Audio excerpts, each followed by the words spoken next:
Should go up shortly.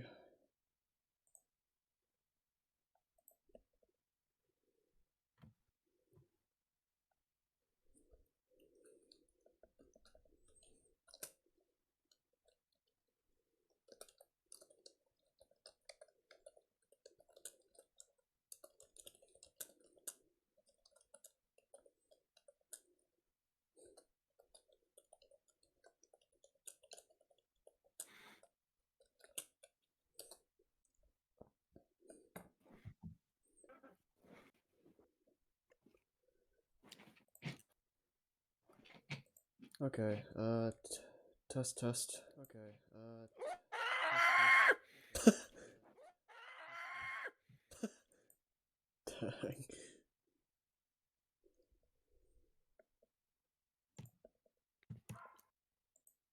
There, my dogs are testing it out for you. Nice.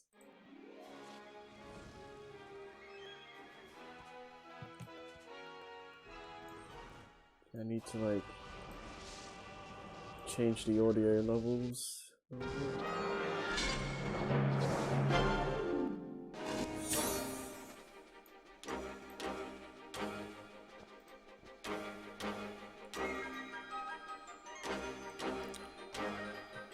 Say something again.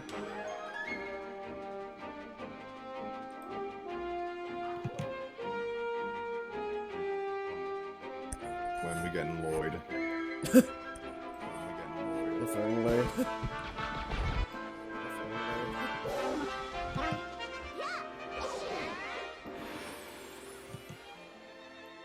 Is that the right... Oh, I think this is the Discord volume thing.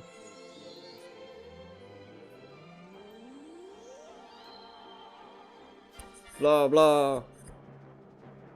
Blah blah.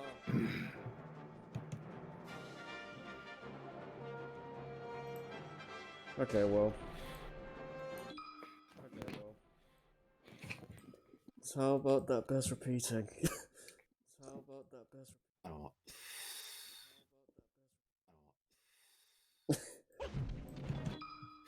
it's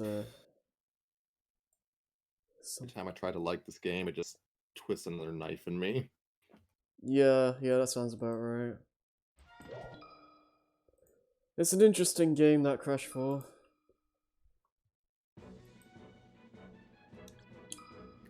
My overwhelming question for multiple decisions with that game is just, why? Yeah.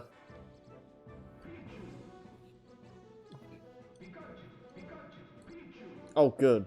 Just Pikachu and Pichu fight, I guess. So I guess I'll just set all this up first before I like actually explain everything. But yeah, just put all the stuff on. We should be good. I don't remember the last stage we played. Let me just quickly take a look.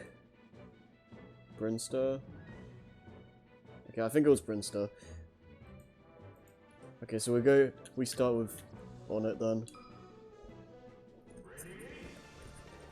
Okay, so what's going on is that I did a bunch of suicides off screen. So this next match is going to unlock Mewtwo. I have it as... I put the match at 20 minutes because I realized that I don't have as many stages left to play as I would like. And I think upping the amount of time spent on these matches will help quite a bit, so that's why I did that. Obviously there's all the stages that got unlocked through doing all those matches, so we got all the stages that require that, so Poker Floats, Foresight, which I think we already had beforehand, Big Blue, all those stages. We got a few trophies as well, but we'll probably see those at the end of the stream, so that'll be business as usual. It's not a lot of stuff, but it's just some miscellaneous stuff here and there. Other than that, though, we're just gonna do this match, get Mewtwo, and then clear out a bunch of solo mode stuff today.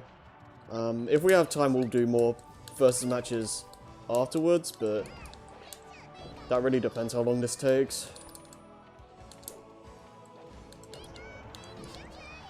Yeah, that's basically it.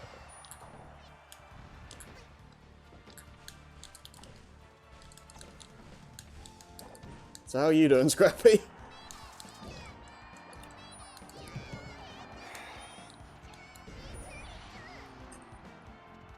Nursing my wounds. Yeah. Crash Bandicoot for Smash, but also screw Crash Bandicoot. Yeah. It's like, I love Crash 4, but I also hate it. That's my exact thoughts on Crash 1. Yeah. Meanwhile, in Nova's location, this is exactly what I wanted.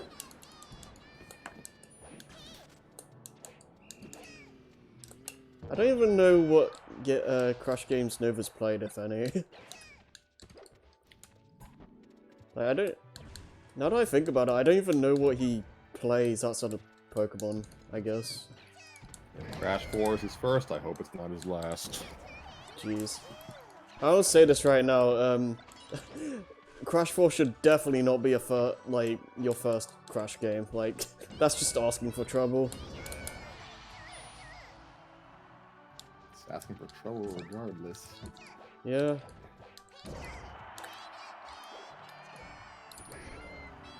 So, 4 mice walk into a bar and Beat each other up. I guess.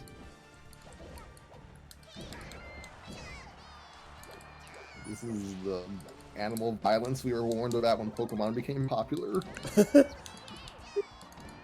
I do like all the detail you see in this stage though, like, I think, what is it? Isn't there a thing where like you can see the meteor in the background? Yeah, it's meant to be that thing up there, isn't it? Like, with glowy thing. You can barely see it when you're normally fighting, but... Oh, I see it. Yeah, there's a lot of cool details in this stage. It's very, Go on. No, I was gonna say, it's just it's a very nice, well-rounded stage. It's, the cars are fun obstacles and the buildings are fun to just jump between and whatnot. This is a good stage. It's definitely not competitively viable or anything like that, but it doesn't really need to be. I just realized Pikachu and Peach are like bigger than the windows on these buildings. Yeah. Scaling, what is it? Yeah, I was talking about this in the Tui stream like yesterday, but Smash isn't really like accurate to the character's actual like sizes, because I swear like Pichu, especially in Ultimate, is like huge. This is why we subscribe to Toy Theory. Yeah. They're just action figures in a very detailed diorama playset. Yeah. I would love to have an on-it playset, actually. That'd be really cool. The way that the only way like that's really the only way this like Smash can make any sort of sense. Like, it's not really canon to anything besides itself. Because like when you start like actually putting it into I don't know, a timeline of like an actual series, it just doesn't make any sense. Unless it's Kingdom Hearts, which all of this could be canon to Sora's journey. And World demands it. he would do that.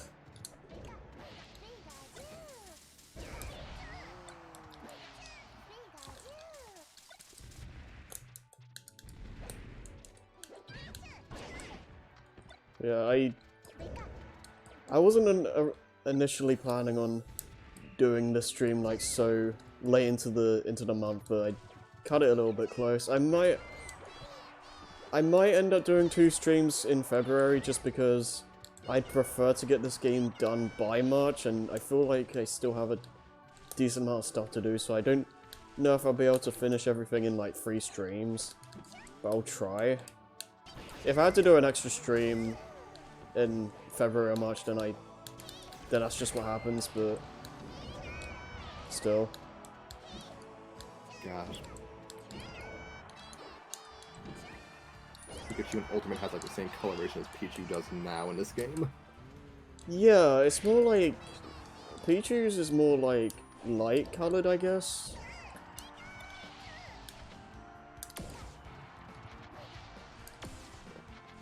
Pikachu has the macaroni yellow Yeah. macaroni yellow coloration that he always had like in the early Pokemon media.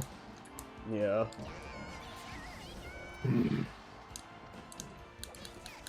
I remember the old fan theory that like the Pikachu from Brawl onwards was the Pichu from Melee evolved because you get like the goggles and stuff, I think. Goggles and Volt Tackle has to be taught to a Pichu. Yeah. Honestly, as far as I'm concerned, that's canon, as much as Smash Brothers has canon. Yeah. I mean, that begs the question, like, what is the new Pichu? Is it just is it just a different one entirely? New Pichu is the current Pikachu's child, with the female Pikachu that is now in Ultimate. Yeah, that works. And old Pikachu retired to Alola and evolved into a Raichu. Yeah. This, important lore we need to, keep in mind.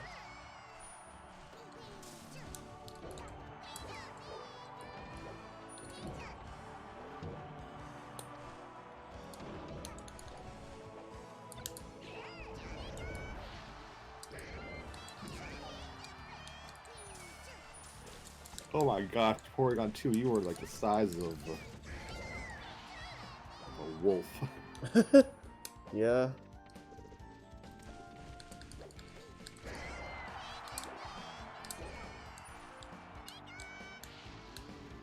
Was it Porygon 2 that, caused people to get seizures? Porygon 1. Oh, just Porygon 1, okay. Early in the anime's run. That sucks, because Porygon is an interesting Pokemon. It kind of sucks that that had to happen. It wasn't even Porygon's fault. No, it was Pikachu's, wasn't it? Damn, I'll put your rat. Yeah. Like, I saw that scene in, like, slow motion, and it's still ridiculous.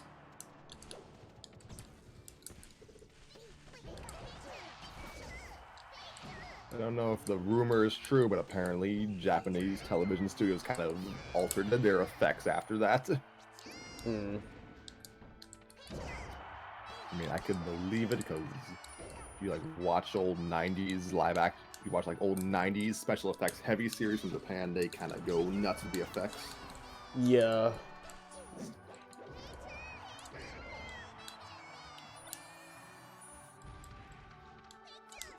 I feel like early, like,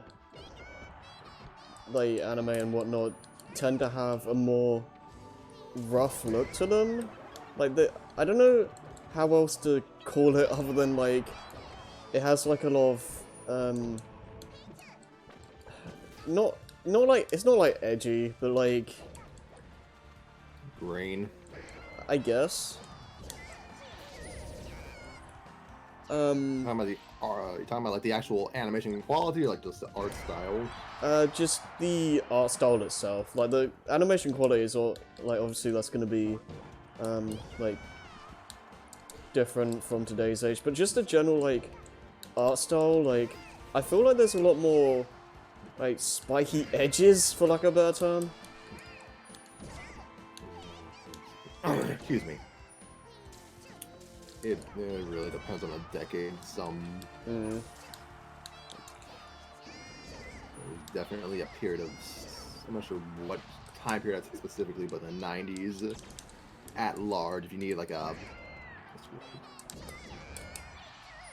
generic stereotypical example of anime, then yeah, 90s was more spiky. Yeah. Then I guess now the 2010s, 2020s now. Yeah, Hair was I feel like shows now, like, nowadays look a lot more... Well, not every show, like some shows kind of have more of a rough look to them. Like, not as much as, like, 90s and stuff, but, like, stuff like One Piece, I guess. But, I feel like most anime nowadays have more of a smooth look, I guess? rounder, Yeah. softer, I guess. Yeah, softer is a good way to say it.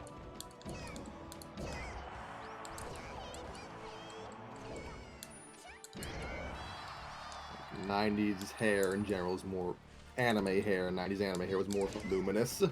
Yeah. Kind of. I miss it. It's definitely, different.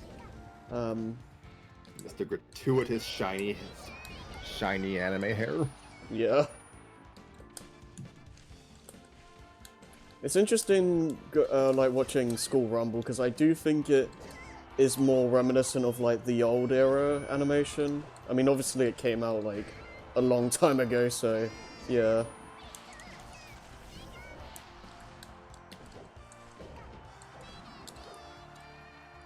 It's masked by the digital animation, but if had it debuted like 7 years earlier, it would have blended in with a lot of the stuff from the '90s.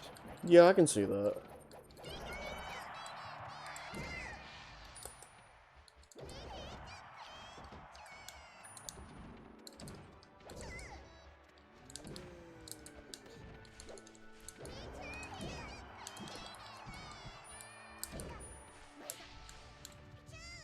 Alright, 6 minutes left. Only thing I really miss from old anime is just characters having noses. Yeah, they're like little stubs nowadays, if even that.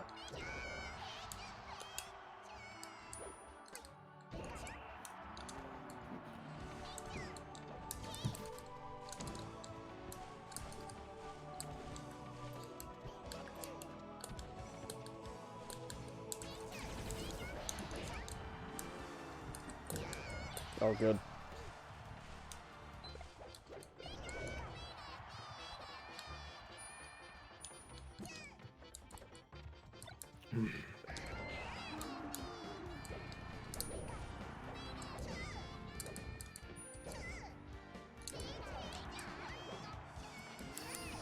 Gosh, the Pokeball models just look so out of place. Yeah. Jeez. It's so loud.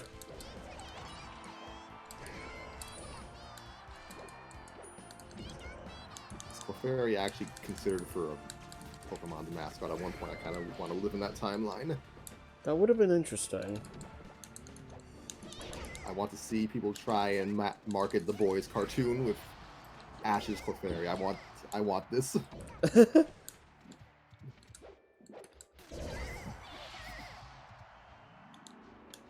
Wonder how many carries I've gotten from this.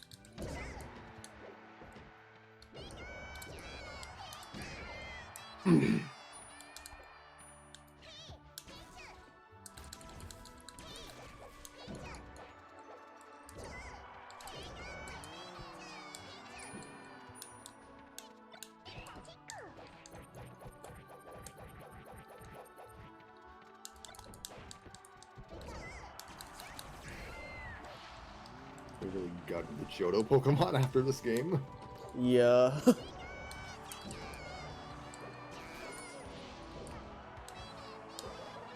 Oh man.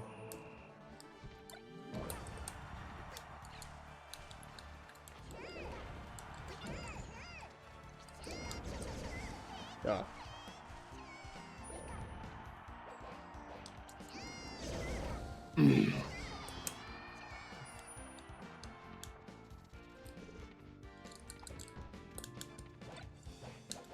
Yes.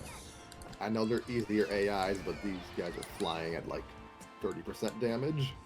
Yeah, I have the damage ratio set to 2.0, so they just die to like anything.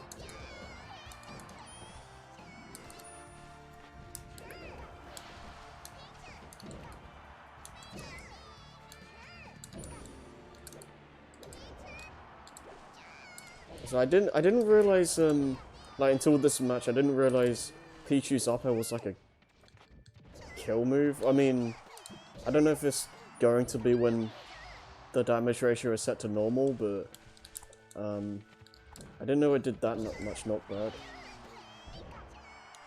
I just realized Pichu basically has Ken's Hell Wheel.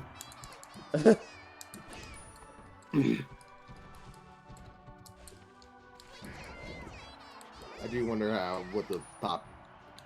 how they planned out just throws for Pokemon who didn't really have throw moves at the time. Yeah. I wonder how like some of these movesets like actually came to be. Because obviously you have your actual moves that are from Pokemon, but I feel like,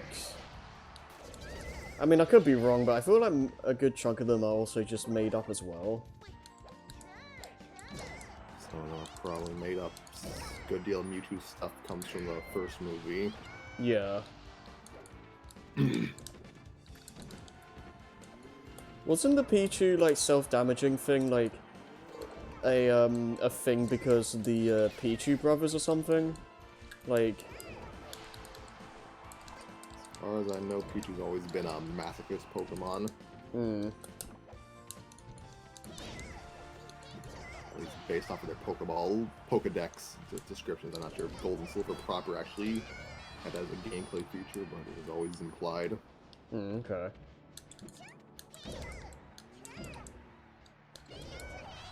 I just love the fact that like like Pichu can beat Mewtwo in these games when that shouldn't be feasibly possible like at all. I mean, you can technically do that in the games proper. I mean, yeah, but not like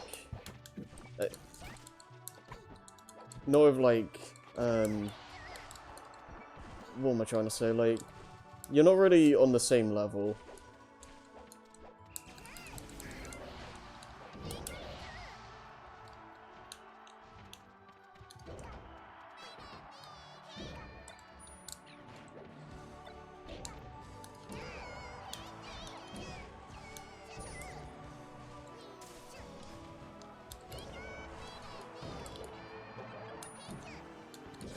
Well, let's get Giant KO, even though I probably already have it.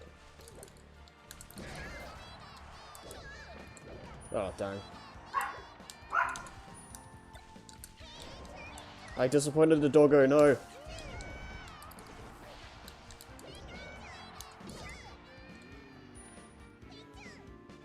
Yay. I still find it so weird that Pichu's the only one that has 2 taunts in this game, like... I don't know, I wonder why that is.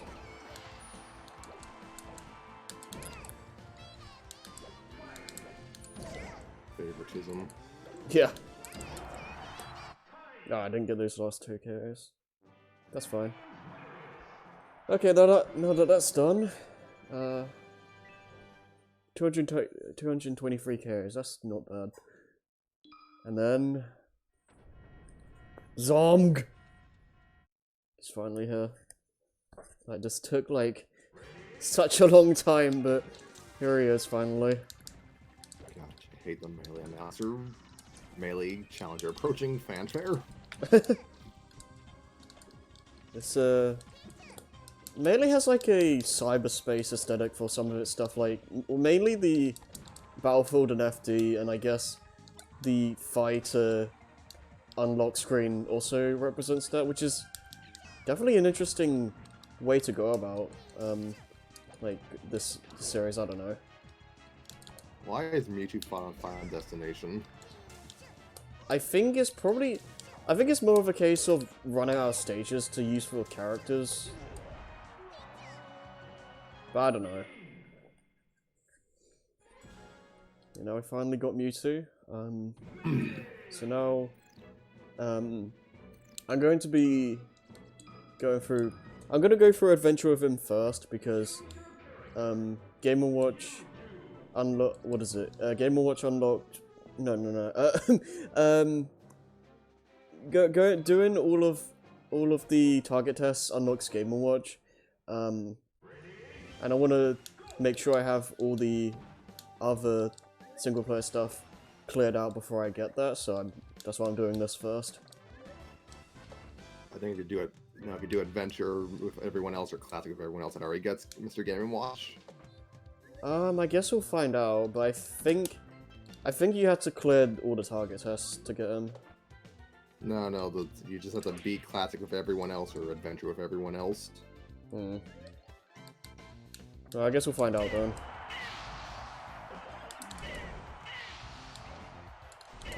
Okay. As for Mewtwo himself, he's a cool character. He's, definitely considered one of the weaker characters in terms of, like, actual, what is it? Competitiveness, I guess, but, outside of that, he's definitely weird. He has a bit of a floaty kind of moveset, like, with his jumps and stuff, so he controls a little bit Ness-ish, but he's definitely unorthodox, but he has a fun moveset. There aren't that many, like, psychic characters in Smash, so I like him for that. He's definitely a lot better in the later games, I think, but he's not bad here. Not necessarily one of my favorites per se, but he's so good, they didn't even bother to dub him. yeah. They dubbed them. Yeah.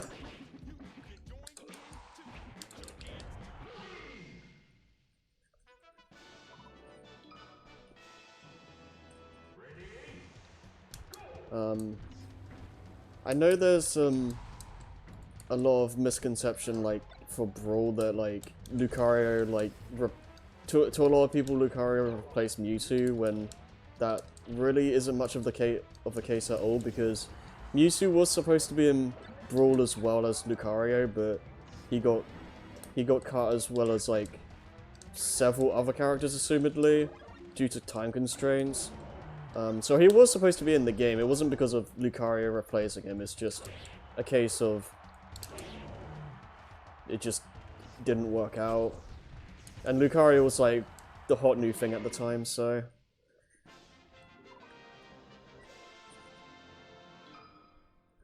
I find it really... Huh? Had a better moveset too. Upon debut. Yeah, I mean, I guess. I've never been that big on Lucario's moveset, but...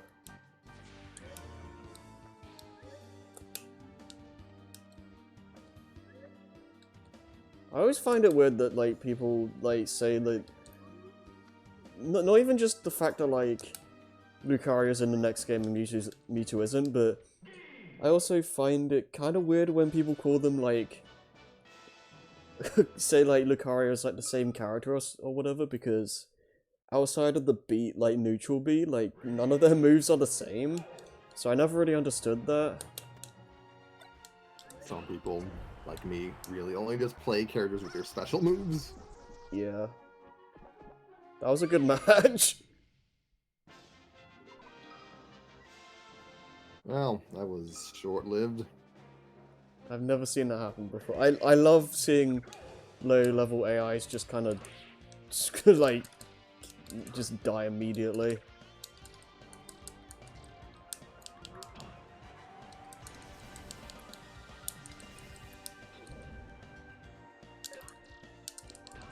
Oh crap.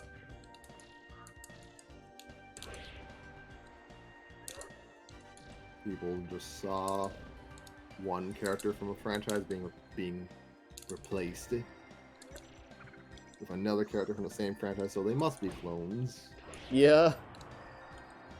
I do find it fascinating that, like, Lucas almost replaced Ness in this game, I think. The only time Sakurai seems to actually believe in replacement culture. Yeah.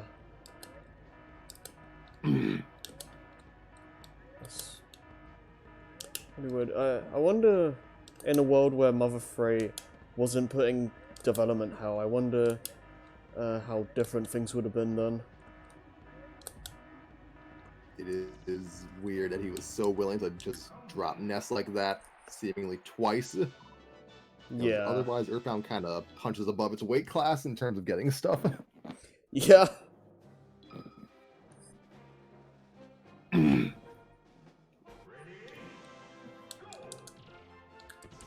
I'll probably talk more about Lucas and Brawl, but there are some interesting things in that game.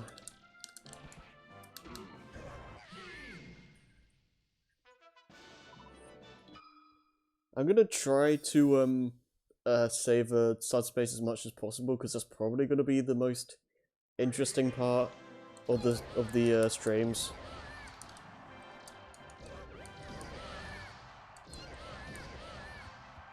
Just tail whip everyone. It's funny because tail whip is freaking useless in the games proper. I think the main issue with Mewtwo in this game is the fact that a lot of his moves have really weird hitboxes. Like, they don't usually seem to... They don't work as you'd expect half the time, I feel. Kirby Mewtwo is cursed. Yeah, a little bit.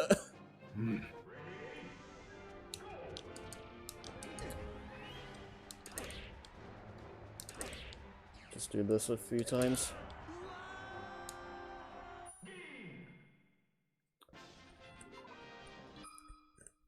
For the record, I'm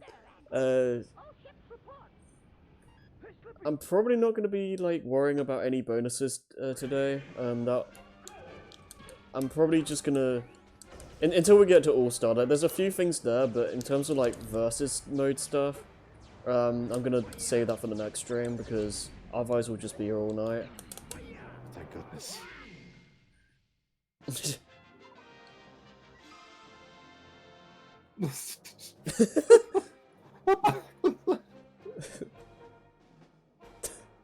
Oh.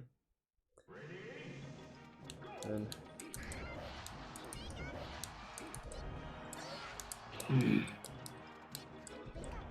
so I don't know if I'll. You know, I'll save the remaining event matches for next stream as well because we still need to do, like, obviously when we get All-Star we need to do that with like everyone, so it's probably in my best interest to get as many of those done today as possible. So we'll just save events for next time. We only have like 11 or 12 left, I think, so... Dang, is Mewtwo really that slow? I recall them being faster in this game. Yeah, he's not exactly mobile.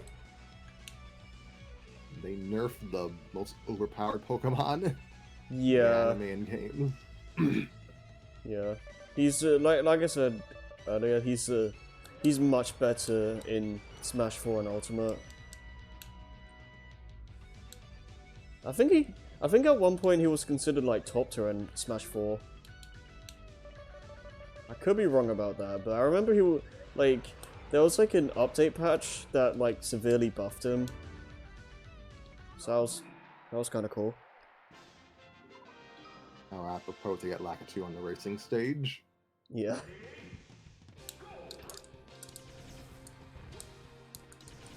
So just seeing Captain Falcon here, like, kind of makes me think, like, I don't know if this is ever going to be a stream series I do, but I should give the F-Zero games an actual try at some point. I know they're, like, meant to be considered ridiculously hard, and the little I played on the Super Nintendo one, that does seem to be the case, but I'd still like to give them a try.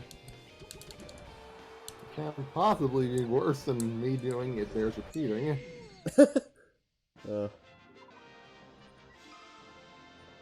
So I can deal with difficulty if it's not like hard in a way that's just annoying. Like it's hard to make this distinction sometimes, but there's a difference between something being challenging and something just being flat out annoying. And I feel like Bears Repeating falls more into the latter camp.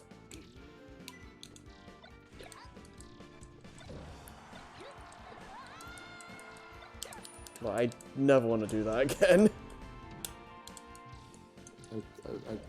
I guess I'm not getting. Excuse me. I guess I'm not even going to get the crate gems for this game anymore. Then. I mean, your mileage may vary on later levels, I guess, but I do think that's the worst like stage to get all the boxes in. Polar, just something about Polar. Even how Polar moves seems a bit weird. Yeah, I feel like I don't know. I feel like a lot of it is due to the wider space because the animal riding sections in the trilogy were never that like spacious. It was usually like a very like contained straight line with obstacles like just to weave around and stuff. Whereas in not Smash 4, Crash 4, like you have so much more space to maneuver, which I don't know, like it just. I mean, it's that and the fact that like something about Polar's movement just doesn't feel right.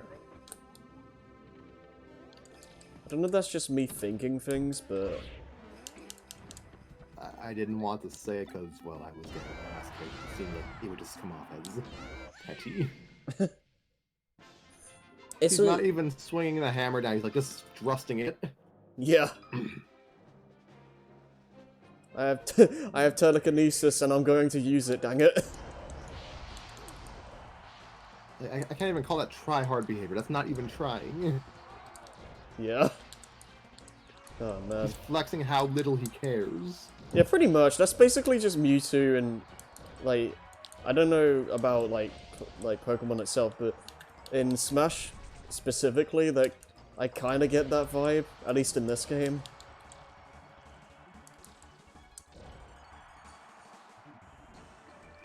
Oh, crap. Almost died.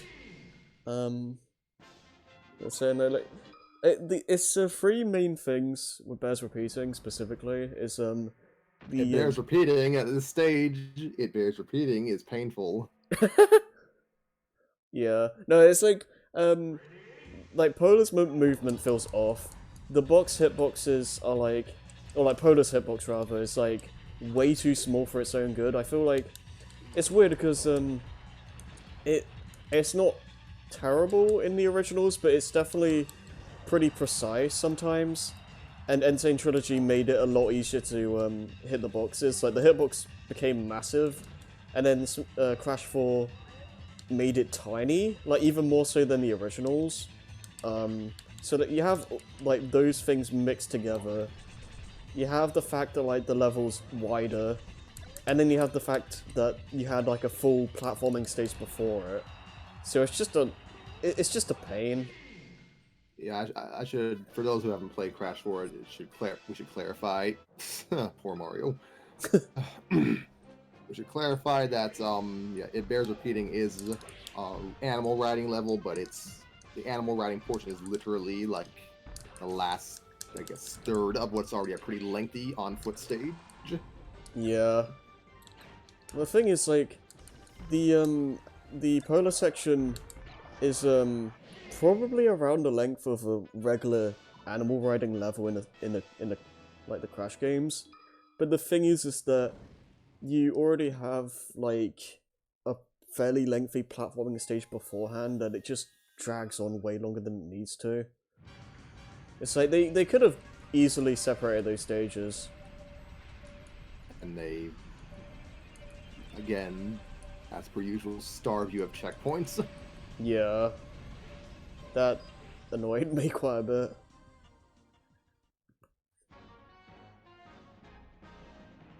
Like it's a what's the word? A confluence, Hmm.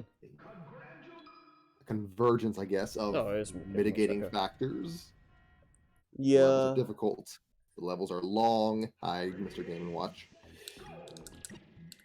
They're difficult. They're long. They lack checkpoints. They lack Aku crates. Crash is basically a one-hit point wonder as per usual. So that's hello, Stills. Hi, Soph. Yeah, it's. And this game, more than any other game outside of the original, really, really wants you to not die. Yeah. Yeah, let's just clear out Avenger still because I'd rather get out of the way. I'm gonna pick normal just for the fact that this is the last time we're gonna see this mode, so let's at least not Try and see Giga Bowser. I mean that too, but let's actually have a run of adventure mode where I don't just blaze through everything. Famous last words. Yeah. Before I talk about Right here. Game & Watch itself, himself though, wanna just... I mean, do we have anything else to say about the polar thing, or...? It sucks. Yeah. I like Polar. Yeah, I mean, the thing is, like, the polar section, or the polar levels, I should say, in Crash 2, those are fun. The might actually be my least favorite animal riding sections in the Insane Trilogy. The Insane Trilogy specifically. I'll have to think about that a bit more, but even with that, they're still fun. Like, I still enjoy them.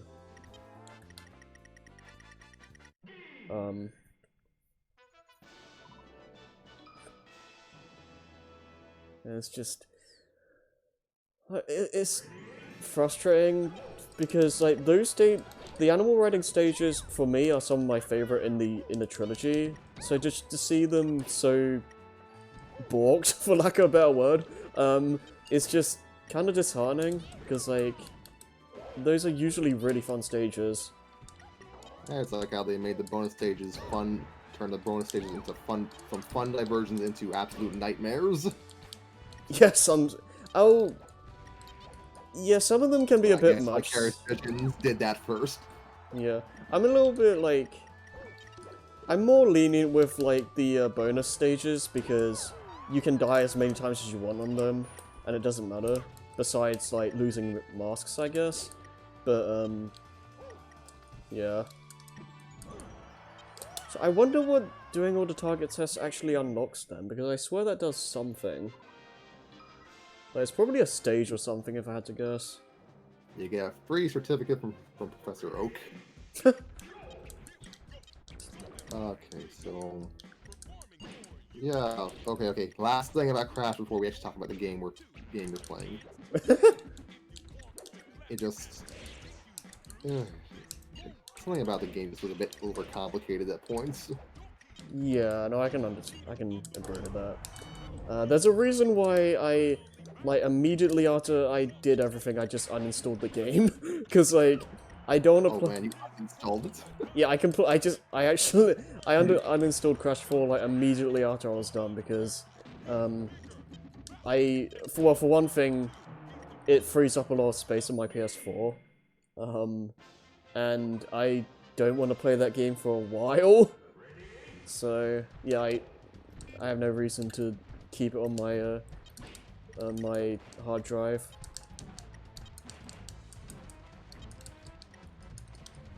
It is a little weird that they just kind of had you fight technically the same character twice for this stage, this portion of the adventure mode. Yeah, I guess, like, it would have been interesting if they had, like, an actual Donkey Kong Country-esque, like, platforming stage, but guess not. Honestly, like, adventure mode in this game kind of, like, to me, it's a case of how, like, short this game's development cycle is, because like we have so many stages in this that are just regular fights, and I feel like if they had more time, they would have a lot more actual platforming sections. Like What? Go on. no, I was gonna say like like stuff like Donkey Kong probably would have had an actual platforming part instead of just the two small Donkey Kongs. Maybe there'll be a Pokemon section, but I don't know about that. Yeah, I don't know. Adventure mode in this game's really weird.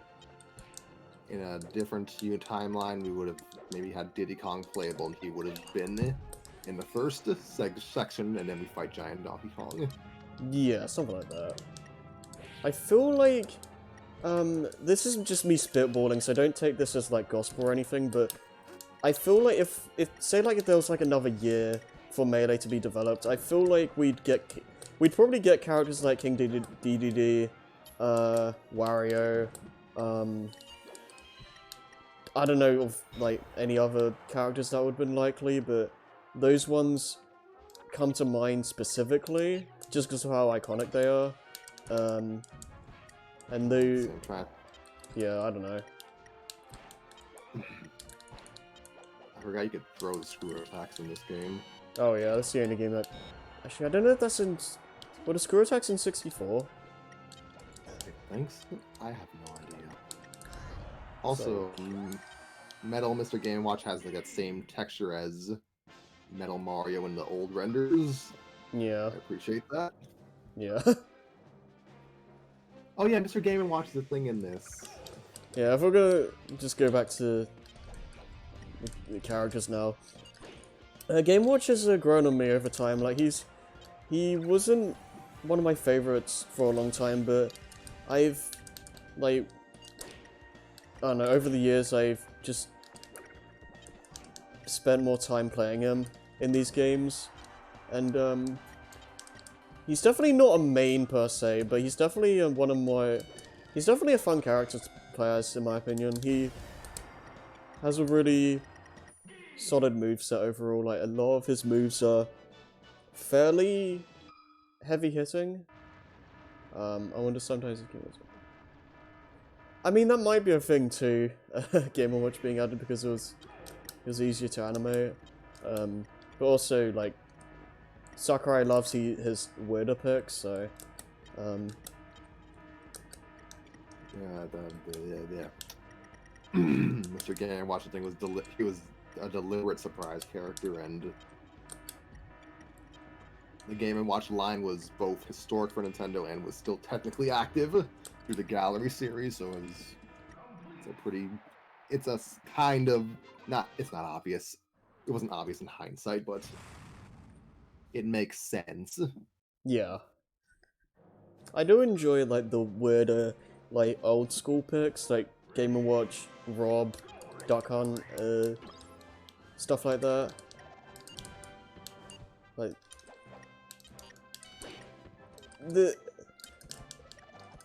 what am I trying to... I don't know what I'm trying to say, but, like, it's just fun seeing Sakurai, like, kind of stretch his muscles a bit with, like, these weirder characters that, like, shouldn't really work in a fighting game, but, like, somehow they managed to make them work.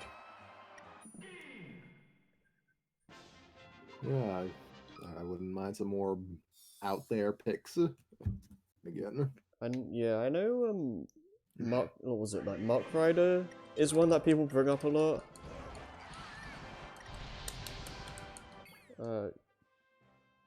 I never actually I think Xavier has the Game Watch Gallery series, or like I don't know. I don't know much about that, but Just recreations of the old Game & Watch games for Nintendo's handhelds, and they added Mario characters into some of them. Like the Fireman game that Mr. Game Watch's Recovery is based off of was remade in Gallery 4, and Mario and Luigi take the place of the Firemen now. Okay. It was cute, and yeah, just kind of established Mario as the real Mickey Mouse of Nintendo. Yeah. Yeah, Game & Watch I'd probably say is... I'd say he's probably one of my favorite newcomers for Melee, just because of how unique his moveset is. And like I said before, a lot of his moves do have... They're pretty heavy hitting, like I said, but they don't have the best frame data, so he's not exactly super fast. But yeah, I still like him. He has a... I like the fact that like all his moves are also like based on actual Game & Watch games as well. So there's a lot of references. Like they go even further with that in Ultimate, where they actually have Game & Watch change his appearance, which is cool. But that's not going to be the case for these games, like this and the next like 2 games. It is a bit weird that he just kind of looks like a silhouette when he does have a face in the actual LCD games. Yeah. I can imagine like it was probably really weird for a lot of people when they first unlocked Game & Watch. I guess I can understand. I'm gonna presume the fact that Game Watch is actually a 3D model made to look 2D is the reason why he's just kind of a shadow. Probably, yeah.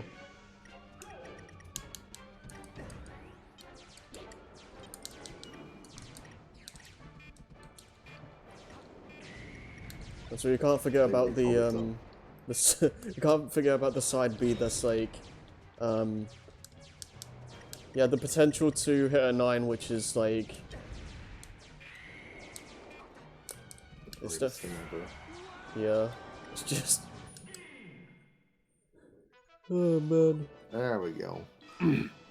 It doesn't like the side B doesn't usually like help that much, but when it does, it just it's it's insane. Great, I'm just imagining him screaming judgment like Kratos. Oh, from Symphonia? Yes. Oh.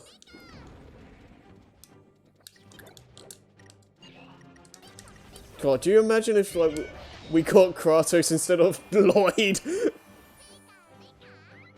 Far too many people would be happy with that.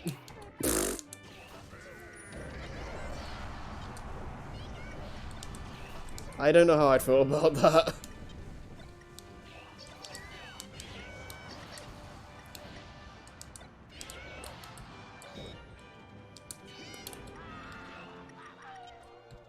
Oh. Well, okay, so, I wish I could get a better view of this, but we just kind of got Mew. Okay. So that's one.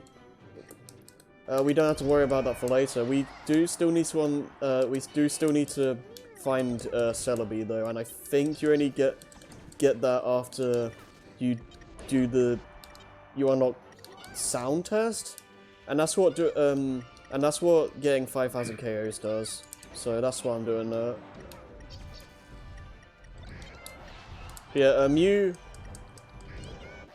I honestly thought you got Mew after you got all the stages and characters, but I guess it's just all the characters. Yeah, I never unlocked all those stages in Melee. I think I recall seeing Mew. Okay. So we got Mew Catcher. I don't know if we're gonna get the Mew trophy as well. I think Mew has a trophy in this game. I don't know for a fact, but I presumed all the Pokeball summons had trophies. probably. Found Daisy. So We already got Daisy. yeah, well, add another one to the collection, because why not?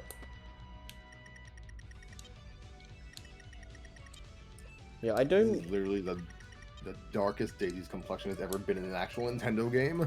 Yeah, it's kind of weird. What was up with those, like, that very brief period where all their promotional renders just made her look very tan? I don't know. Yeah, it's kind of weird.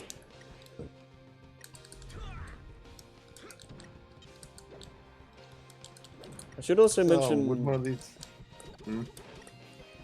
I was just gonna say, I should also mention, like, outside of the, animation difference in Ultimate, There have been like some changes with the moveset itself over the years. Like in Brawl they replaced oh god. Can you like not? Crap. Okay. His neutral air in Brawl onwards is replaced by this like, I don't know what it is, but it's like it's more of a whatchamacallit, what are those moves called where like it hits multiple times? A multi-hit jab. Yeah, something like that, like a multi-hit. Yeah, his neutral air is replaced by that, which is better for like combo setups and whatnot, but it's not as strong as the parachute. And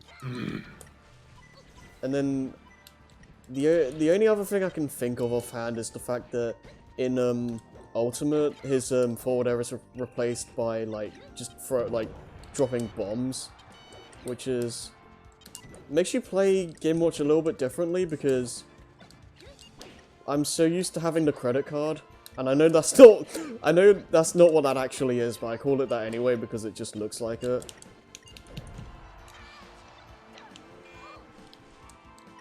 Yeah, it does.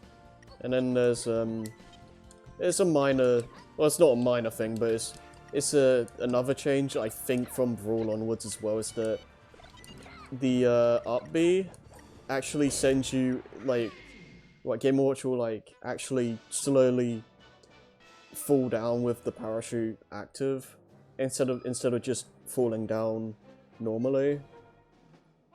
But besides that, I think that's about it. Sylph brings up an interesting. Reading Sylph's comment does make me realize something. The Game & Watch Gallery series is older now than the original Game & Watch handhelds were when Melee came out. Jeez.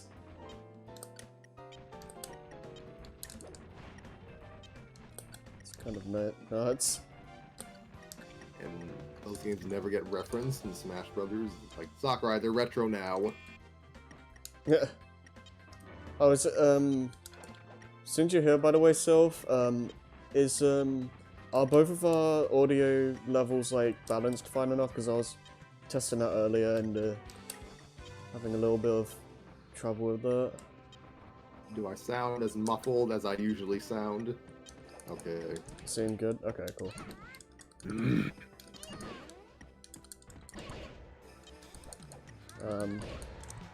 So what do you guys think about Game & Watch in this game? The first character, not the first character, but one of the first to really break the mold of what an expected fighter was supposed to be in Smash Brothers, so I appreciate that. That's a good way to look at it, yeah. He definitely made things a lot more interesting in terms of just what to expect. Give me more freaks, give me more freaks. Definitely one of your favorite characters to play in Smash. Yeah, I can see that. He's definitely... I don't know if I'd ever like want to main him in any of the games, but I feel like he's one of my favorite mess around kind of characters.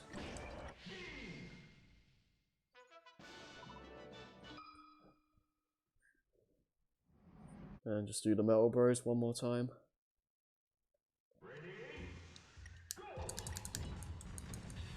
Oh yeah, Manhole is also like a really strong move as well, so it's best to use that when you get the chance.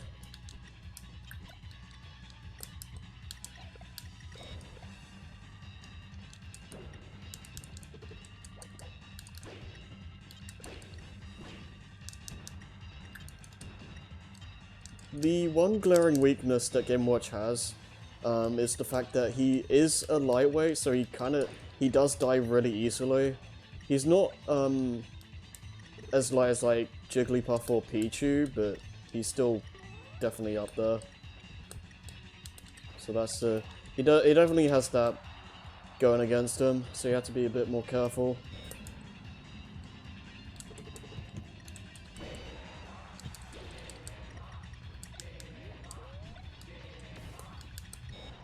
jeez. Just this floating gun.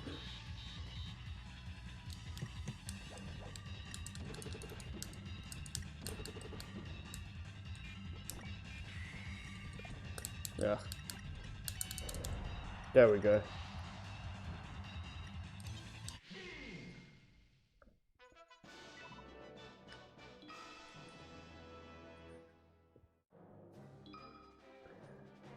I feel like we were talking about something earlier, before, like, Game Watch.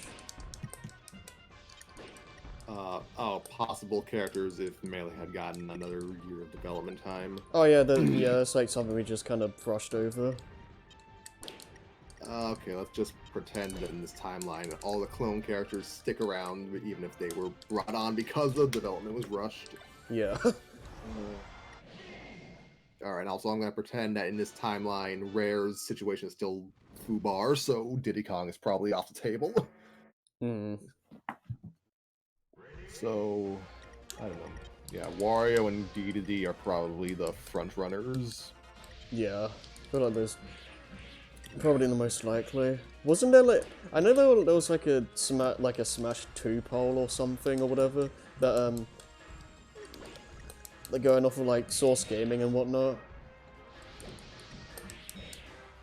Yes, there was, excuse me, and Oh jeez. a good majority of Melee's newcomers were voted on in that poll. Even Child Link was voted on in that poll. Oh dang.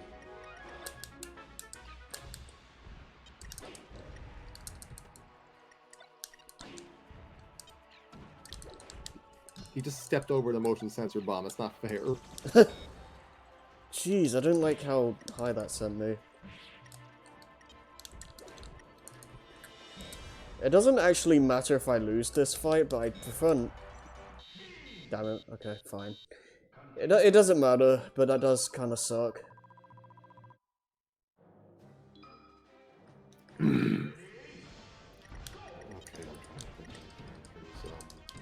So I guess Giga Bowser got the last laugh. Oh well. Let's see. So the game still starts development in 2000. It just gets, or actually it did start late 99, 2000. So it starts development at the same time. Just gets released in. I think of what was on Nintendo's mind at that time. Yeah, I wonder, like, was it... Oh, we still good. Oh, we probably would have had Snake and Sonic in Melee if it had another year. Possibly.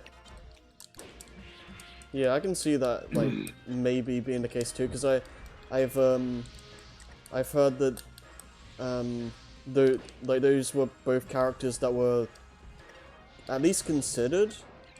They were both planned. Yeah, I remember, I think I remember hearing, like, was it Yuji Naka said that they were going to try getting Sonic in Melee, but just didn't work out because not enough time. And I think for Snake, it was a case of Kojima asked too late. yeah, Kojima asked too late. So that's why I guess that's why Snake was like the first third party in Brawl. Dang, Smash Bros. Was gonna ruin itself for the second game. Yeah, it would have been interesting to be in a world where Snake and Sonic were in Melee. I can imagine, like, in that same vein though, I can just imagine, like, I don't know how well like Snake would work, but like I can just imagine Sonic just dominating everything, because like that would just be ridiculous.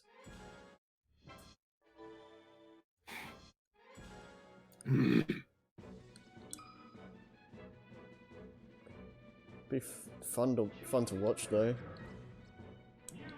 Okay, so that's no, just you know what, I'll do very easy with Game Watch for Classic and then do normal for Mewtwo, just so it balances things out.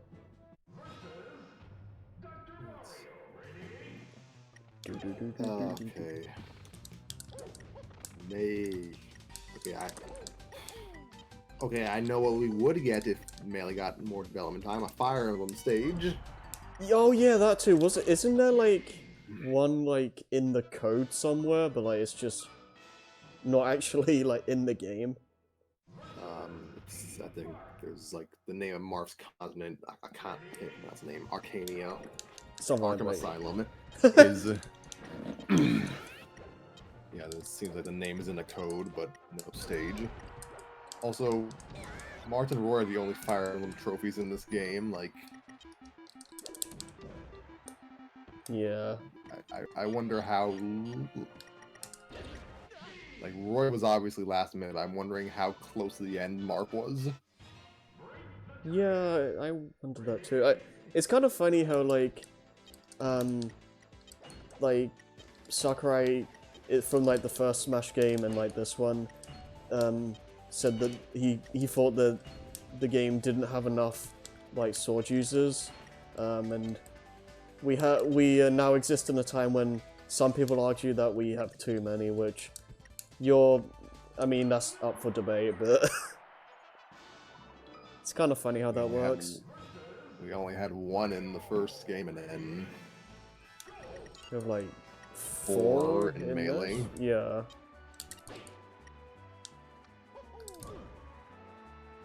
And you're done. So like, there was an exponential increase. Whether that's a bad thing is to your discretion, but there was an increase. Yeah. I'm trying to remember how many Brawl had Link, Toon Link, Pit, Meta Knight, Marth, Ike, and there's no way that was it. There's no way that was it. I need to look up Brawl's roster again because I don't remember offhand.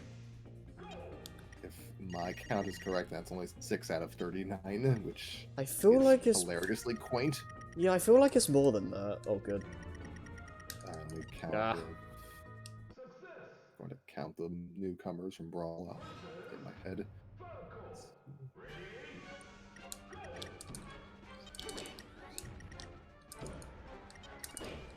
All right.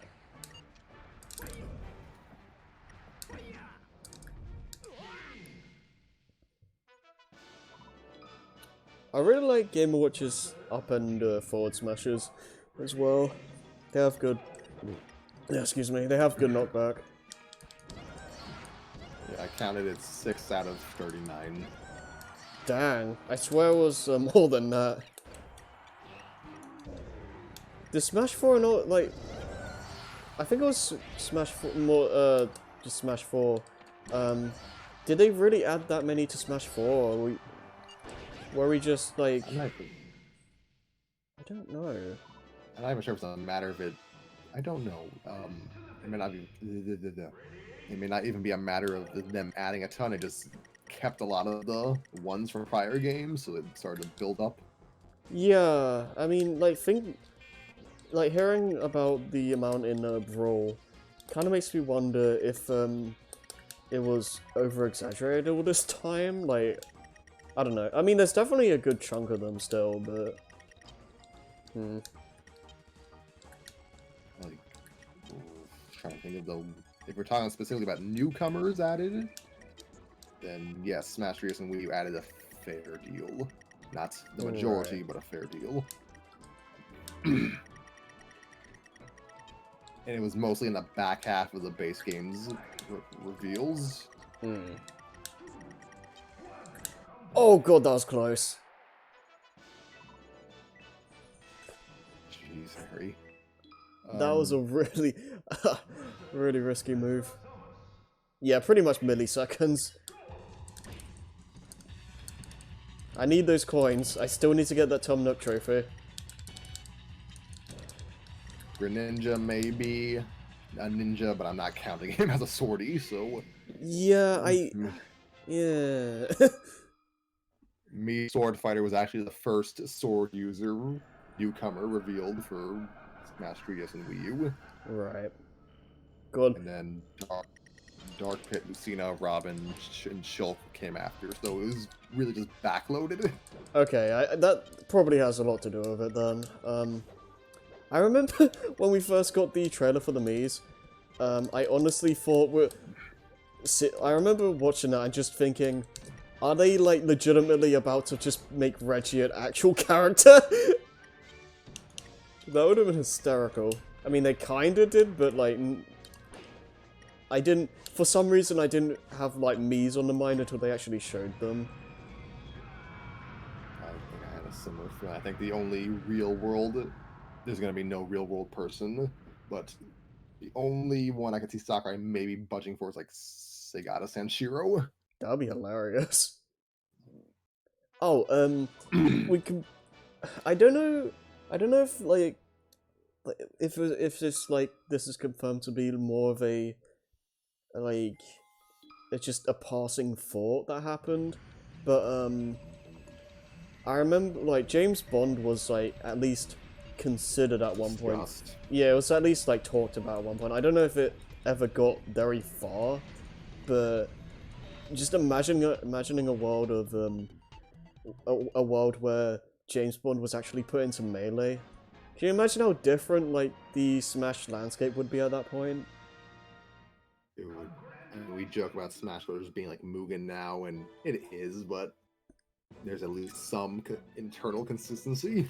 Yeah, it feels like it feels like the well, no, it doesn't feel like, but like they've somehow managed to make all these characters feel like they fit in the same world, which is really impressive because like realistically some of these characters just shouldn't mesh well at all. Yeah, hold that thought. Very impressive. Like, Bond is an honorary Nintendo character, so I wouldn't mind, but Yeah, I wouldn't mind it either. Pandora's It would definitely be unique. Pandora's box will be open forever. Yeah. Let's see. I'm trying to think. Okay, so with DLC counted, 3DS and Wii U's newcomers with swords is literally just 1/3.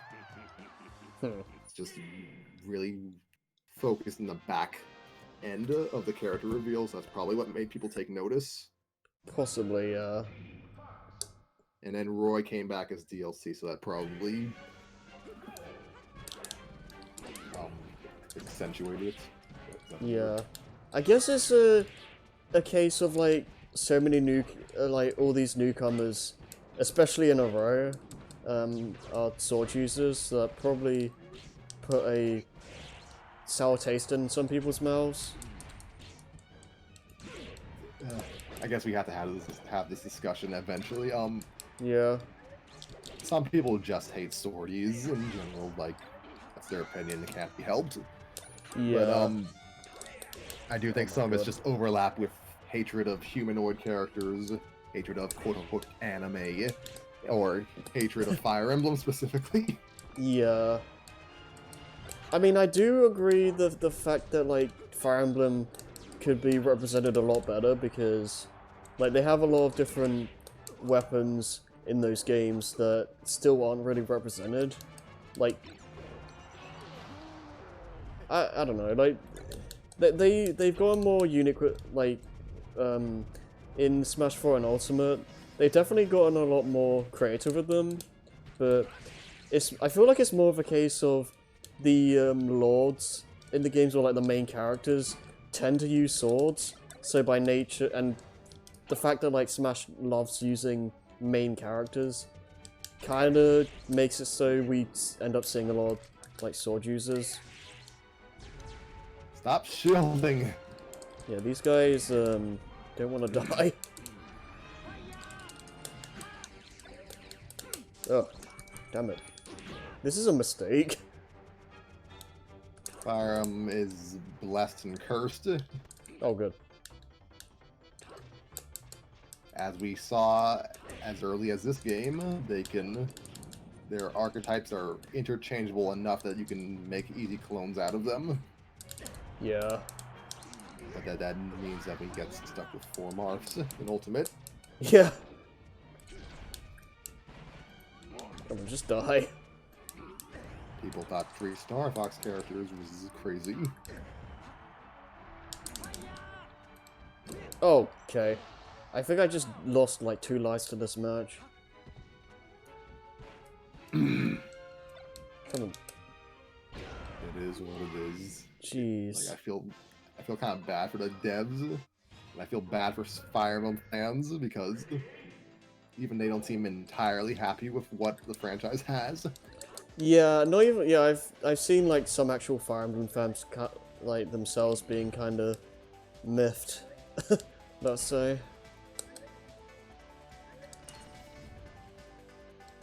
So the Fire Emblem, go on.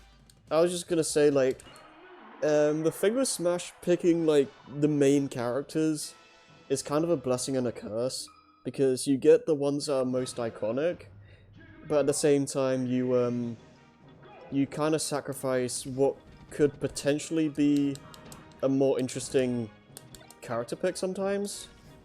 So it's a little bit of a double-edged sword. And it's, I guess, more pronounced in a role-playing game franchise. Yeah, role-playing game franchise with a ton of characters like Fire Emblem. Yeah. Everyone has their favorites. And the thing with Like Fire Emblem as well is that it has like, well, not every game, but like, I don't know how to say this, but like, I don't know, each lord, I guess, has like their own set of games usually. So there's by that nature, there's just a bunch of main characters. So you can't really get like a Mario situation where like you already have the main characters now, so you can just go more wild and get like stuff like Bowser Jr. and I don't know, Piranha Plant, for example. So yeah. Excuse me. I guess, I mean, they have, I don't know. I guess that is probably what, I don't know, that's maybe what the devs think they have. Rather than thinking that they have a main character, they want to have all the main characters. Yeah, something like that. Like, it's partially why I'm happy Nintendo doesn't own Final Fantasy, because then you get stuck with a zillion number of boys. Oh, yeah.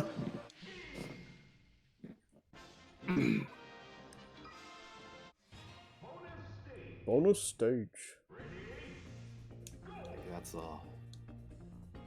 like RPGs are the best and worst genre for games like these. Yeah. Oh god. I'm less bothered by it with Pokemon because the Pokemon are all collectively supposed to be the star of their franchise. Yeah. Pokemon, like, I feel with Pokemon, they tend to just pick either starters or Really, starters. Lucario and Mewtwo are exceptions. yeah, Lucario and Mewtwo are exceptions, and I mean Pikachu obviously because he's the mascot. I think it's a case of either starters or just Pokemon that are really popular for whatever reason. And then you get the weirdos like me who complain about main characters taking everything but want Score Bunny as opposed to like Toxtricity. I don't know much. I don't know much about the stars in Gen 8, but one thing I really want to see, I don't know, like, your guess is as good as mine as to what Pokemon they choose for this, but I'd love to see an Ice-type Pokemon, because Ice characters aren't... I feel like they aren't used that much in this series yet. Like, you have Ice Climbers, Lucas's PK Freeze... Mr. Game Watch's randomized side special. Yeah, and that's about it as far, like, off memory. So it would be nice to see, like, a full moveset that uses, like, ice powers. I will take your ringing endorsement for Jinx. Yeah, I wouldn't actually mind Jinx. Yeah, I... See, the thing with me is that I don't want to see another starter, but just for the fact that we already have... I feel like we already have enough grass... Well, isn't Ivysaur the only grass type we have? Yes. Okay, well, maybe... maybe if they can do something unique, we might be able to get another grass type Pokemon, but I don't think we need another water or another fire type. I want to see some, like, oh jeez. I want to see another type that hasn't been used yet, and I feel like ice would be definitely a lot more interesting. It doesn't, I mean, it doesn't necessarily even need to be ice type. I just want to see a Pokemon type that hasn't been used yet. That would be something different and fun. Probably not fighting, because I feel like that would feel like a normal fighter. So maybe not that. Lucario's already representing the fighting type. Yeah, so that's fine.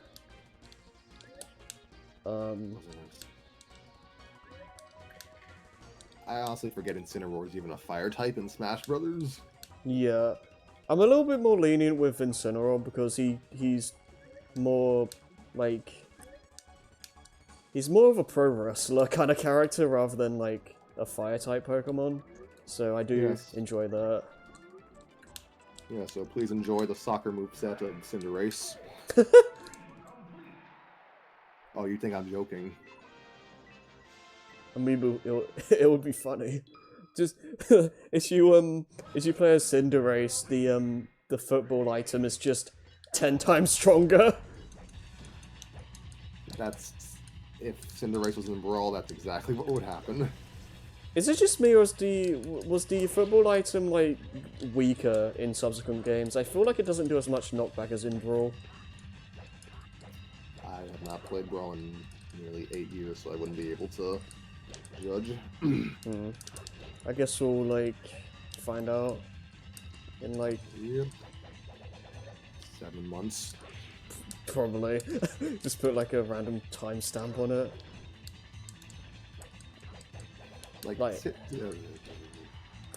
Yeah, Score Bunny's basically operating, existing in the same space as Rowlet. Would never be in over their fully evolved form, but you're so cute. Yeah.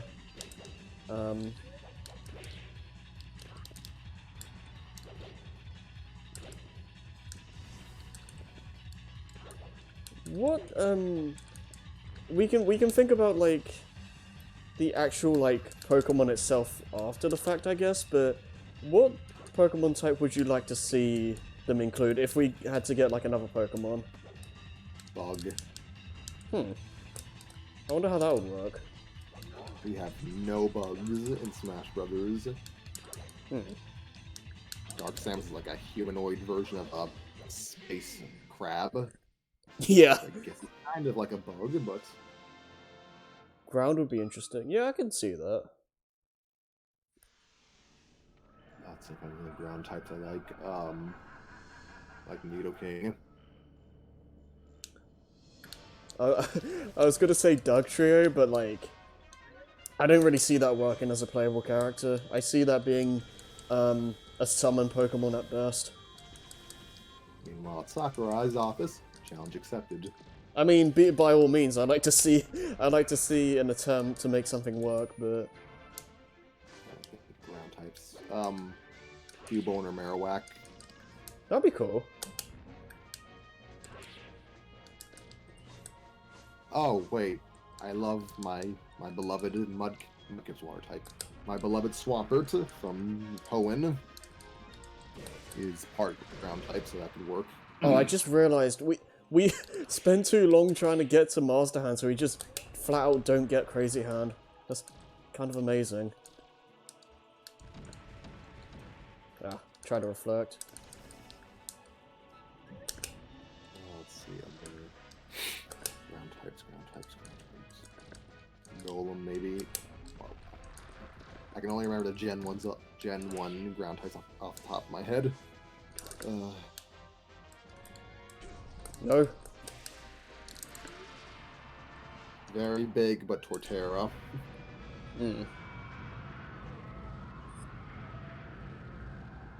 Well, that's the last classic mode run. Gosh, let me just consult the wiki. Trying to think.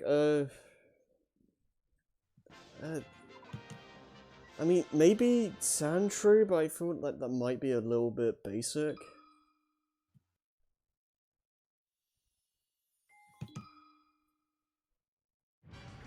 Mine's true. Oh wait, isn't Flygon is part ground type? Oh, that doesn't makes me think actually. A flying type would be interesting. We don't have one yet, do we? Charizard. Oh yeah, that's fair. Yeah, I don't know then. From what I'm seeing, ground type is not a frequently monotype.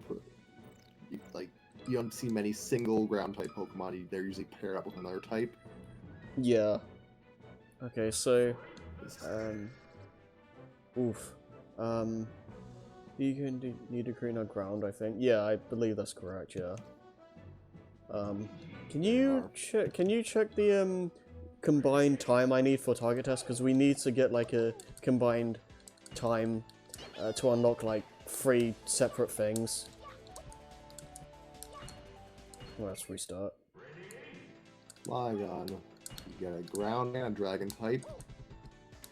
And outside Charizard's now retired Final Smash. I don't think we have any dragon types in Smash Brothers. Oh yeah, dragon type would be cool. I still it's kind of like confused as to why like Charizard isn't considered a dragon type, but yeah. I guess it's one of those things. Very dragon type that early in the game would be hilariously busted. I guess that's fair. I guess it's also the case of like you can't have 3 types, so. I like Gligar. Oh my god. I'm a fan of Rhydon as well. Yeah, Rhydon's cool. Oh wait, I love the Sandile line. I love them. Oh, jeez. It's one of those Pokemon lines where I actually think the middle stage looks the best.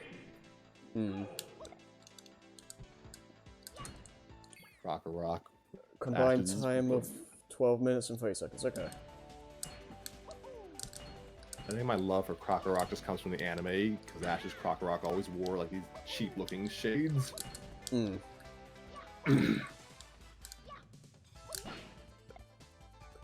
Stunfisk.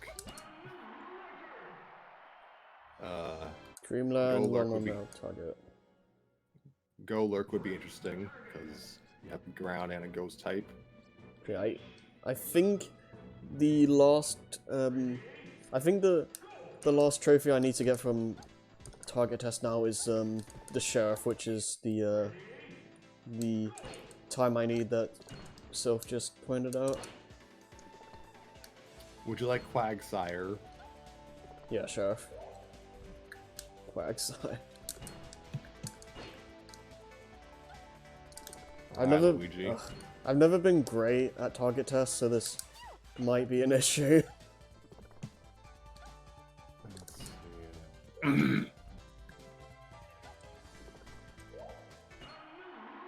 There's a lot of good ground types like Camerupt. Oh, jeez, that 43 seconds. That's really slow. Oh yeah, Garchomp, the Uber Dragon. Ugh. You want Mamoswine? No, damn it.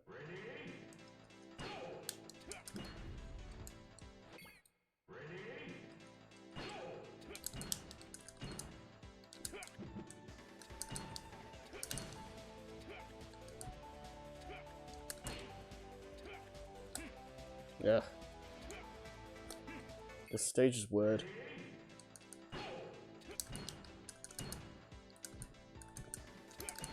Okay, so just do neutral R. That's fine.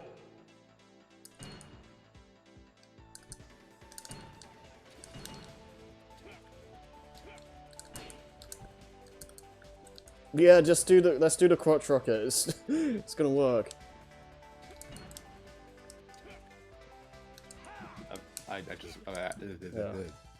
I just realized that as of Gen 8, their ground types only make up like 7.68% of all Pokemon.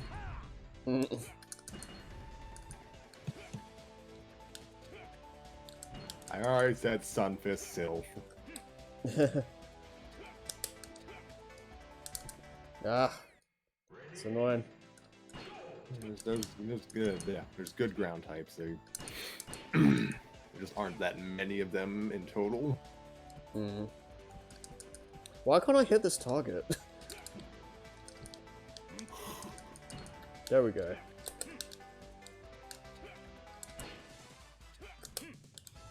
Why is this like... This shouldn't be this hard. Why is this causing me so much grief? Because Ganondorf. Yeah, I guess you just can't grab that. It's weird.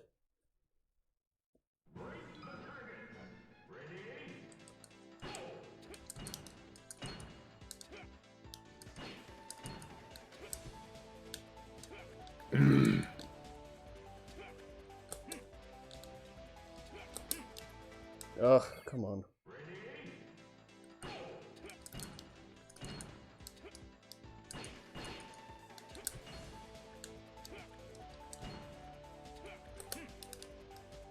What types are covered in Smash Brothers replayable? Oh! Replayable characters that No! Get the target! Jeez. electric, normal, psychic, Oh, okay. water, grass, poison, fire, flying, steel, fighting, dark. Wait. Hang on. Electric, normal, psychic, water, grass, poison, fire, flying, fighting, steel, Yeah. dark. So 11 out of the 18 types. Good.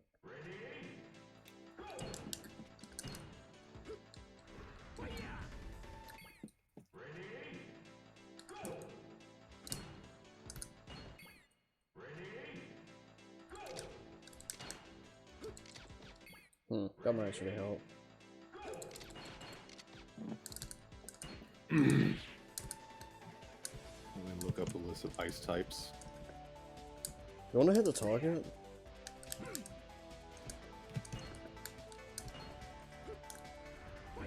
Good.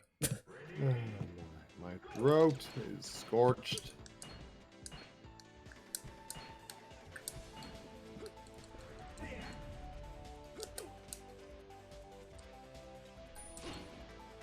Okay. Nice. That was really good. Oh, okay, that was it. She got the Sheriff Trophy now. So we're done with target test. And now... I guess we'll just start doing All-Star. Kirby, why not? What are your thoughts on Glaceon? Glaceon. I'm not as familiar with Pokemon than I would like. I know. Just send me like a random image or something that I'll remember. It's just the ice evolution.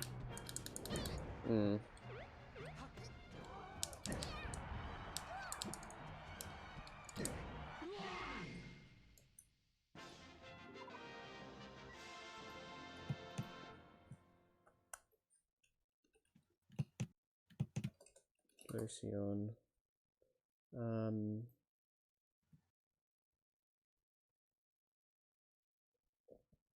Oh, I don't think I've actually played a game where Glaceon is actually in, so... when were they introduced? Gen 4. Gen 4. Okay, then... I don't think so then, because I've played... I played Emerald, I played... Like... I mean... I'd imagine they... I don't know if there's any Pokemon in Let's Go that are like in Gens post 1, so I don't know about that. Actually, no, I tell a lie. I played half of X. I'd imagine like they're probably somewhere in there then. To get Glaceon, you kind of have to go out of your way. They don't evolve through stones. They have to kind of go to specific locations. Hmm. Fair enough. Yeah, I don't really have much of an opinion on Glaceon, but it's a cool design though. I think my favorite, would that be an evolution?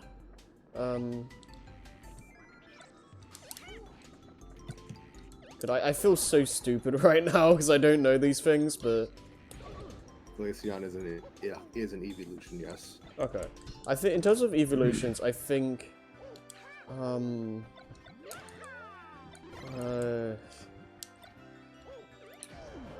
is it?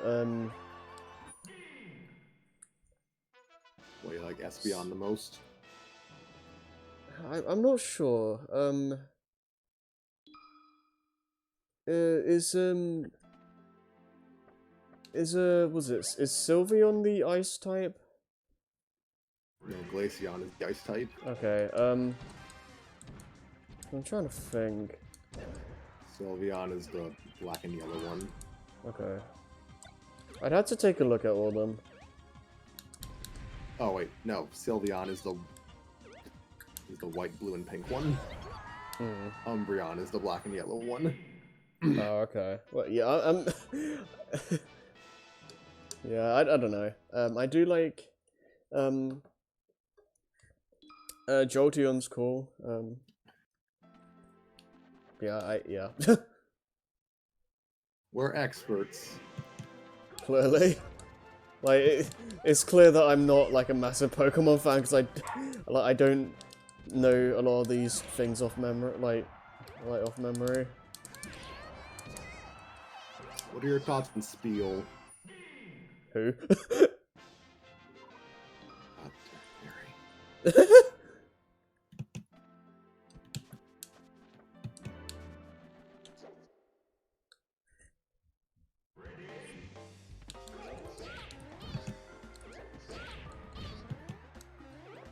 Jeez, I like how it's just got immediately going, like, super fast.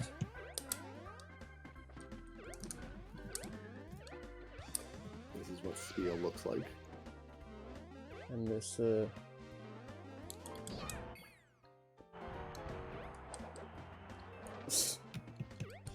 yeah, let me just finish this up.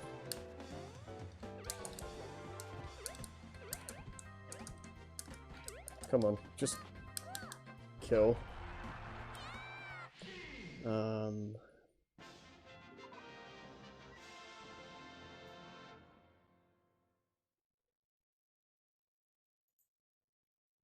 Oh, that would be pretty funny. It's like the last character is just this. I mean, I wouldn't hate that Sylph. Yeah, we should probably talk a little about what's going on here. So this is the last solo mode in the game, All-Star mode, which is basically what it sounds like. You go through like a gauntlet, you fight all the characters, and you only have 3 chances to heal yourself. You don't really want to use a continue here because even on lower difficulties, it's like 20 coins or some ridiculous thing like that. So it's in your best interest to not die. All the characters. Go on. I was just gonna say all the characters are tied to a specific stage. You see like the character on the top left. Like the next character on the list is the stage you're gonna go to. And so when there's 3 characters, the character in the middle is the stage. When it's just a single character, it's plainly obvious. And think when it's 2 characters, it's the character on the left. I could be wrong, we'll see next time, I guess. And yeah, I don't remember all the stages that the characters are tied to, but it does. I guess once you do know that stuff, you know like what to expect. This is the only All-Star mode that is more randomized though, whereas in Brawl it's set by series, and in Smash 4 it's set by like release date and stuff. Although Game Watch will always be the final opponent, though. Yeah, I do think the way they like kind of mix things up a little bit in those games is the fact that like since you're fighting so many characters in one match, it does. I think it just like each character I think still has a set like stage dedicated to them, and it kind of just I guess just randomly picks one of them. I don't know how it works exactly, but yeah.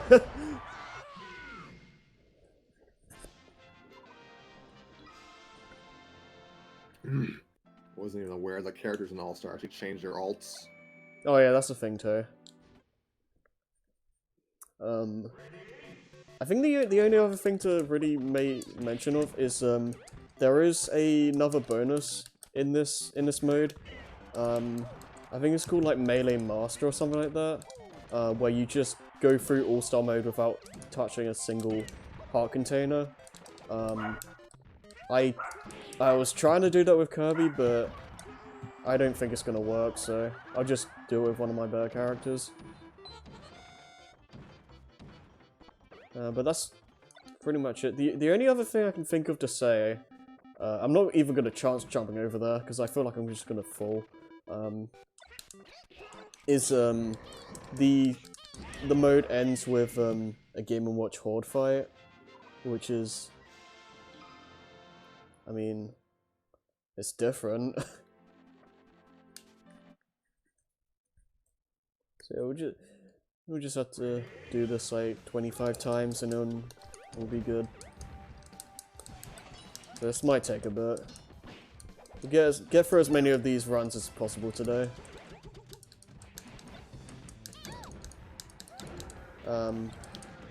One other thing, I guess. There is a, just like Classic and Adventure, there is a hard mode trophy you get. We got Mew twice in a stream, good lord.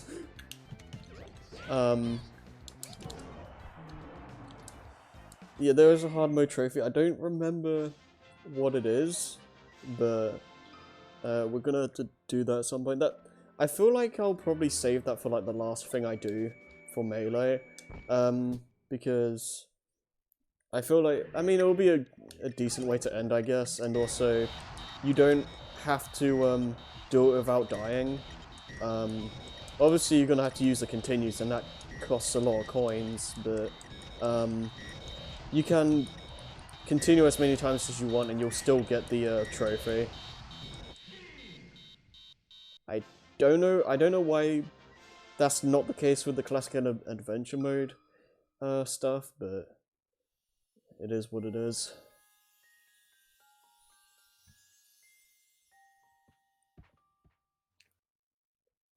Yeah, boy. Okay. Okay, so this is really weird. You saw the Fox trophy there, even though we like just unlocked All-Star. So if you just do versus matches, with one character like for like a ridiculous amount of matches, I guess, you just end up getting all the single player mode trophies, which includes All-Star. What the hell is this image? Which includes All-Star before you even unlock it. So that's kind of funky.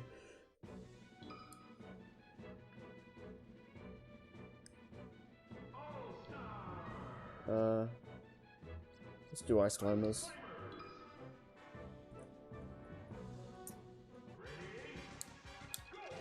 So yeah, All Stars cool. It's a fun romp. Just get fighting all the characters. I'd probably say I prefer this one over the other games purely for the fact that it doesn't take so long, and it's the character, like outside of Game Watch being lost every time, it's more random, so it doesn't feel the same every time outside of like the stages you play, because yeah, in Brawl and Smash 4, like it kind of gets tiring after a while because it's always going to be the same characters in the same order every time, and it takes like a long time to get through. But yeah. Do you have anything to add? I admittedly prefer Brawl's handling of it because it's just nice to have the franchises lined up. That's fair. I think that the main issue for me with Brawl, I think Brawl is the one that takes the longest, and I feel like that's my main issue with it. Like, Smash 4, I don't think it takes as long just for the fact that, like, you fight, like, 20 characters or something each stage, so...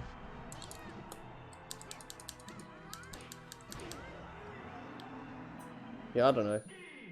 Brawl's style of All-Star could probably be sped up with stage morph. Yeah, yeah.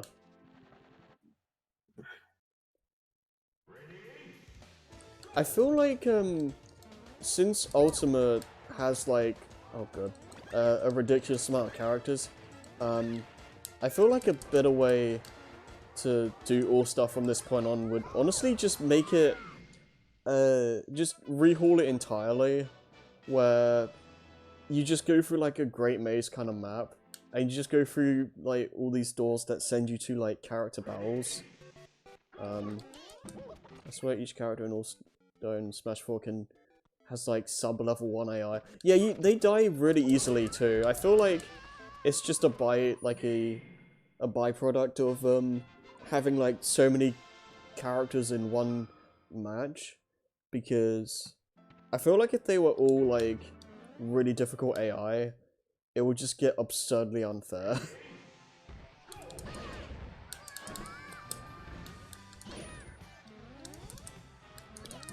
Yeah, I know what you mean though, Sylph. Like, the AI in Smash 4's All-Stars noticeably less threatening than Melee and Brawl.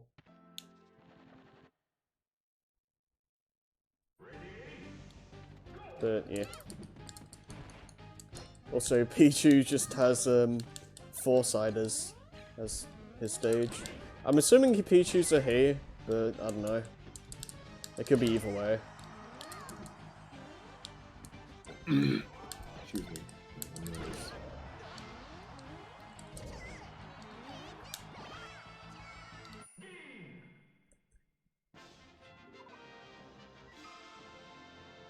Yeah, I was just saying though, I would like to see like a different take on All-Star. Like, if they just like made it a big adventure where you like I said, just go for like a Great Maze kind of setup or Great Cave Offensive. Because I don't hate Great Maze in principle. Like, I don't hate the idea of that, and I feel like a setup like I'm mentioning would make more sense for that kind of like style, I guess.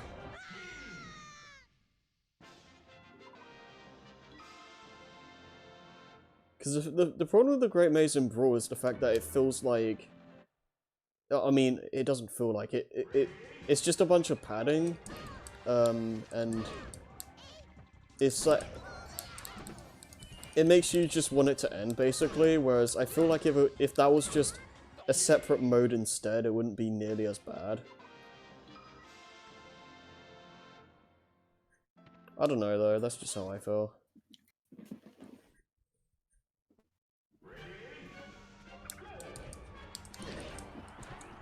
You might be able to actually get the Melee Master achievement.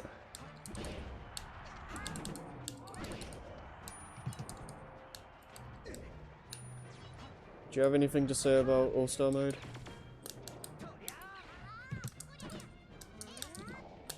Oh god. Not do this 25 times.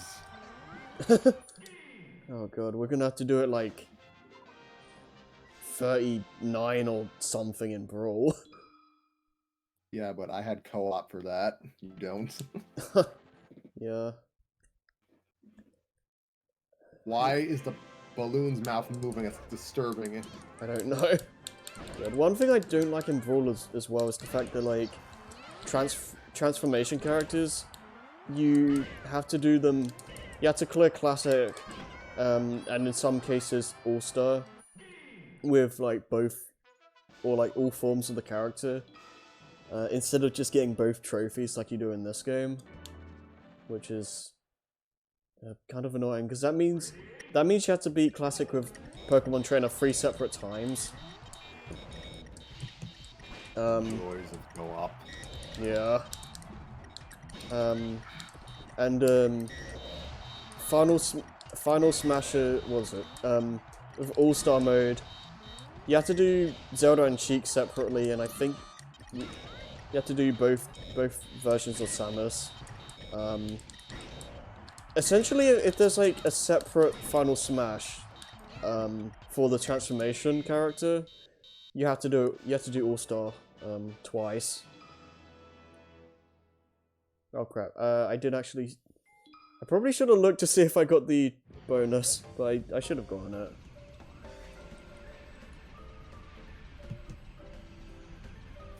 Pokemon Trainer was considered one character.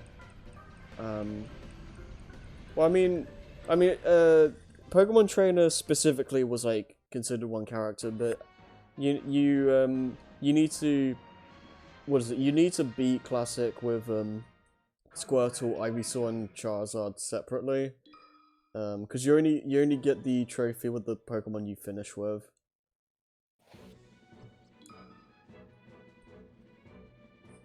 But like, since you do get, what is it? Since triple finish is just like, that's just all the Pokemon doing the attack. You only need to do All-Star once, so that's nice, I guess.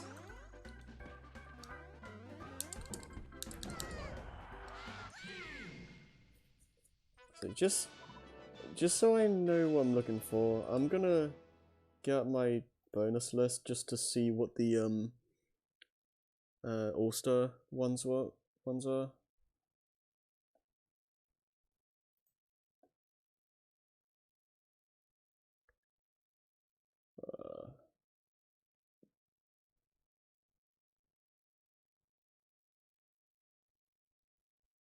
Melee bonuses.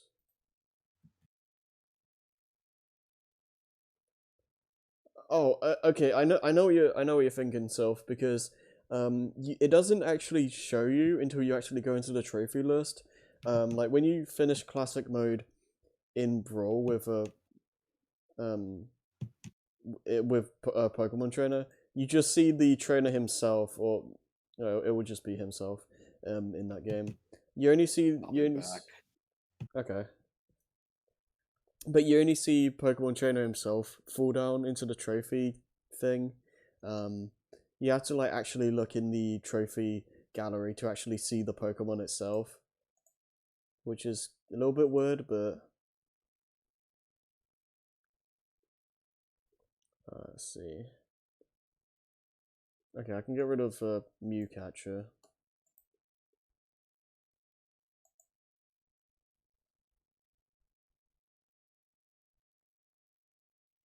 Melee Master. Okay, I should have both All-Star Clear and Melee Master. I'll check after this run. I'd assume it would be like near the bottom.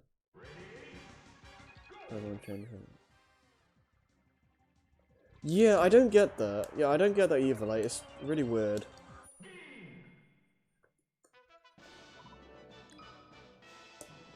I guess they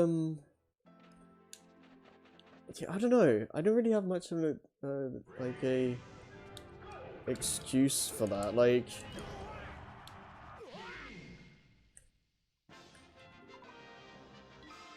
like it would make more sense for them to just have the Pokemon fall down and not the trainer himself, because like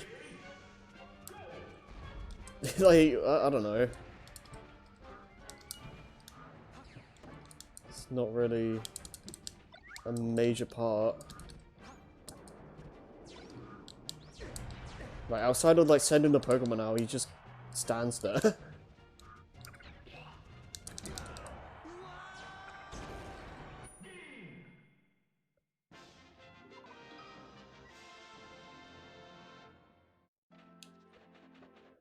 Okay. So I don't know how many of these I'm gonna do, because it is a little bit late. Well, a little bit. But we'll just do as many as we can.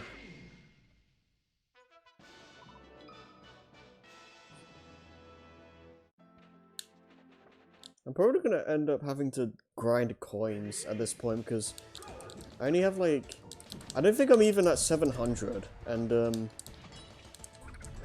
I don't feel like we're gonna get that many coins from All-Star.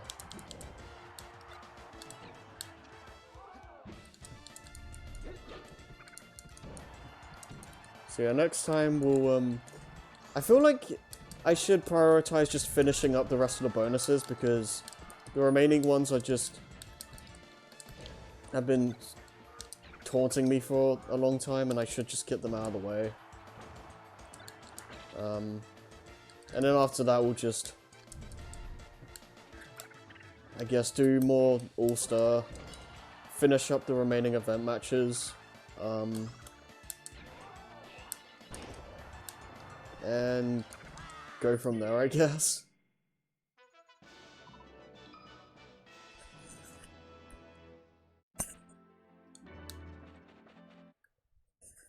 I do wonder how many, like, trophies we have now, though.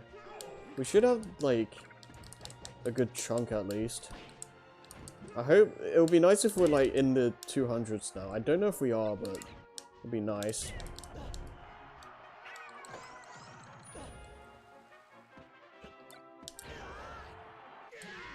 Yeah.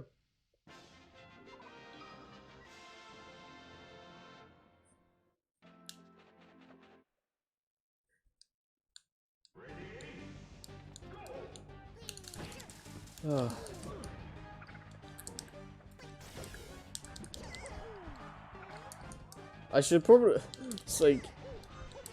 this is more of just a note of when this is done, like, just in case someone's watching this way later on. I still have my Xbox turned on because of TUI. Because what is it? At the time I'm doing this, I'm doing a run of the game where I have the fast banjo and fast baddies cheats on, and they, for whatever reason, in the Xbox version, they made it so those cheats, like, make it so you can't save. So I've just had my Xbox on, like, for like 3 days straight, and that kind of sucks. Sometimes I've left, like, my Wii on just by accident, but I really hate leaving consoles on, especially on purpose, because it just feels like a bunch of it feels like such a waste of electricity. Like, I hate having to do that, and that's why like I've been trying to get through that game a lot faster than I initially planned. But, eh.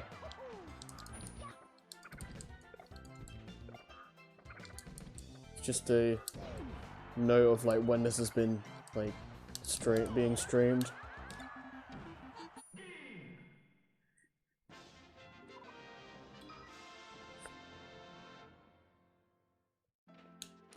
I'm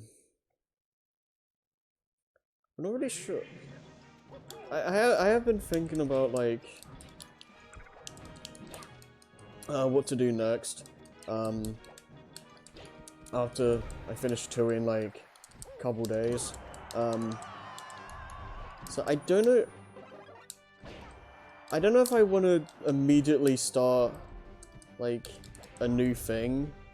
I mean, I've kind of neglected Horror Warriors for a long time, so I feel like my priority should probably be do as much in Horror Warriors as possible and finish up Melee.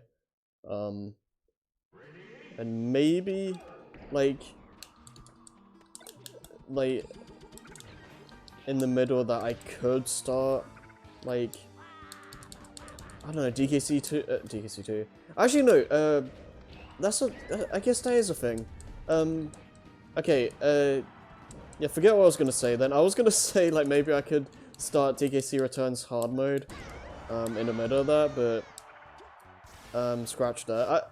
I think it would be in my best interest to just, finish up DKC2 with Jason, finish up Melee, because we're getting close to done.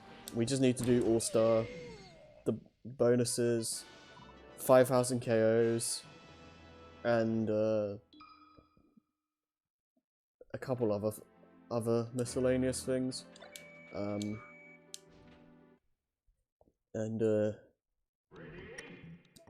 Whatchamacallit? Yeah, we'll just do those things and do as many Horror Warriors streams as possible.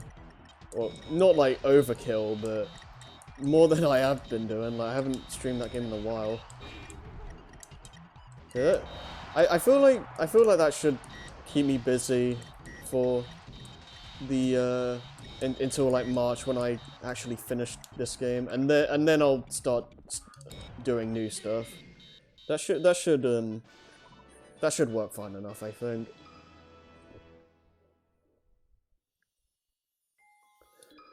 Oh boy.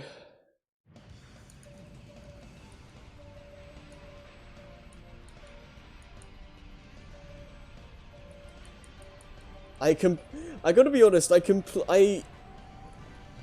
forgetting that I'm even, like, doing TKC2.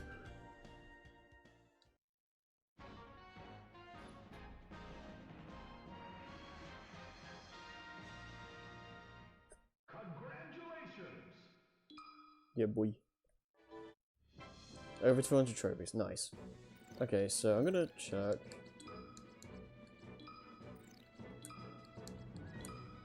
It should be near the bottom.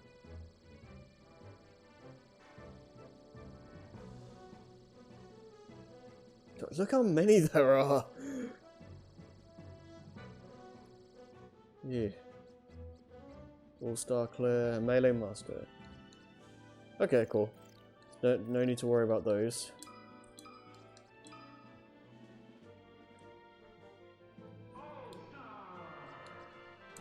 Yeah, DK! Ooh!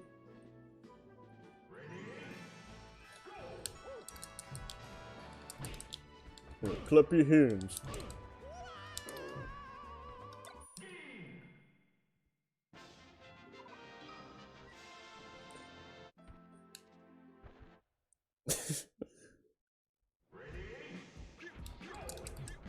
DK's like the most goofy character ever, I don't know why.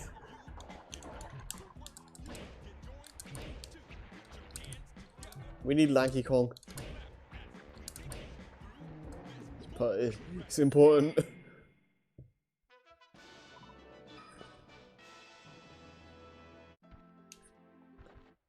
Has Lanky even appeared in any game besides 64?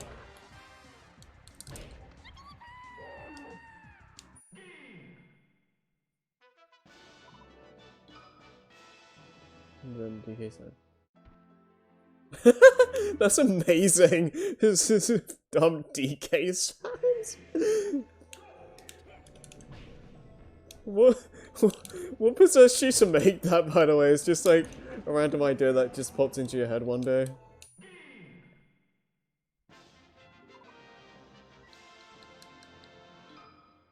That's like brilliant.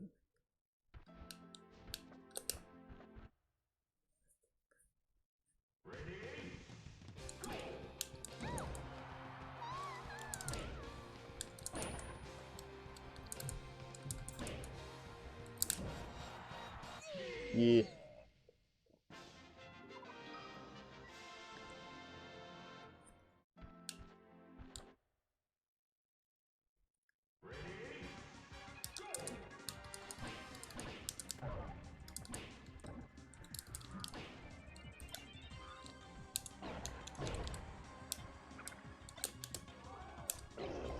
Nice.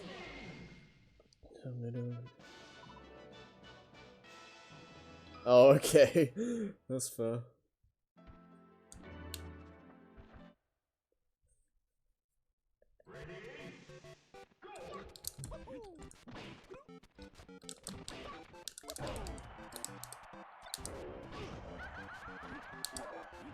Or not, I just run into this. Yeah, boy.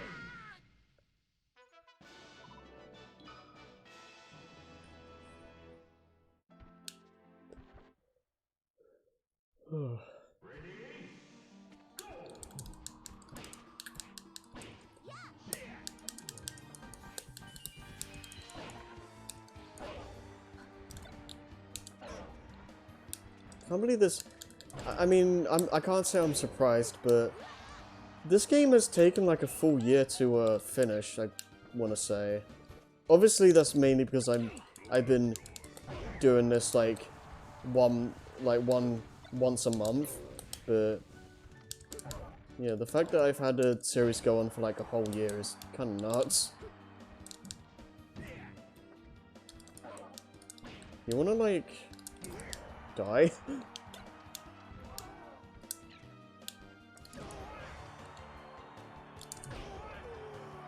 Being resilient.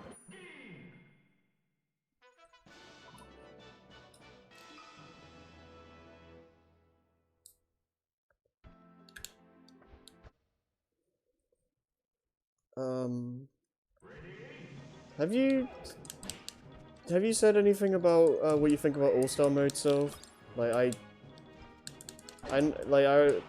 you mentioned about how like Smash 4 felt easier, but how do you feel about All-Star mode just kind of as a concept, I guess?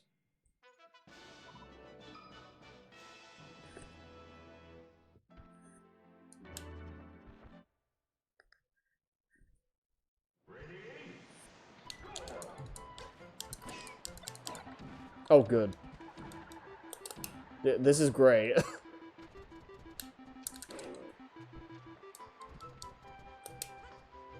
Oh, that sucks. At least I didn't die.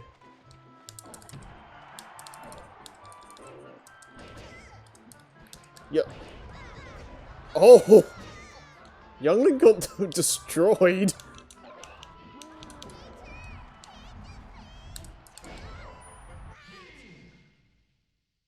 Not really my favorite race because it's just... Yeah, I'd agree with that.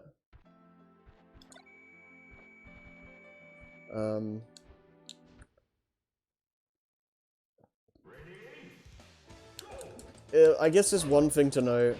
All-Star mode is the only time when heart containers actually do like all your percent, because in regular matches and other such things, it only does 100. So that's kind of interesting. So I think it does 100 anyway. You wanna die?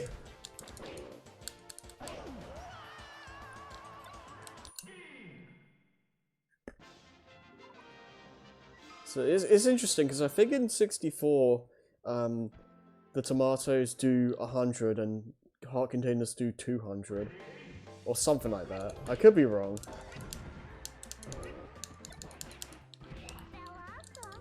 Obviously, like we did 100% that game as well, but considering that I didn't play that game growing up, I don't have a lot of its mechanics and whatnot I'm not as well versed in, because I just don't have as much time. I just haven't had as much time with that one.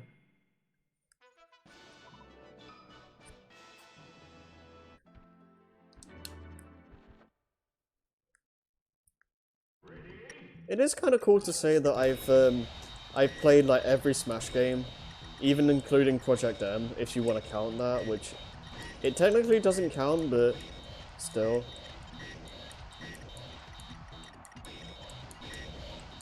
I don't plan on doing anything with Project M in this series, but it's probably going to be mentioned during Brawl at some point, just I just feel like I feel like it's gonna be inevitable. But yeah. Yeah, DK rap, yeah.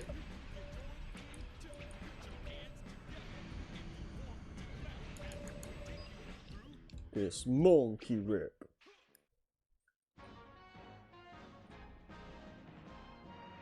Are these all the same? Like, are these ending sequences like the same for for the characters between all the modes? It's like, I don't know.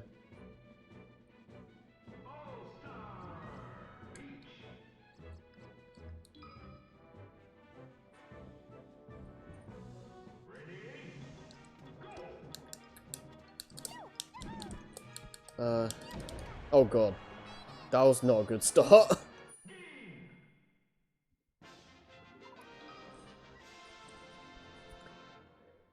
I'll do a few more and then stop, I guess.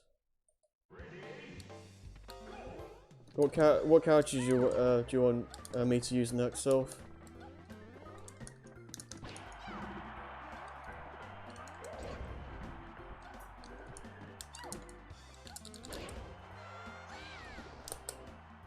Oh, I was gonna say, like, what happened there?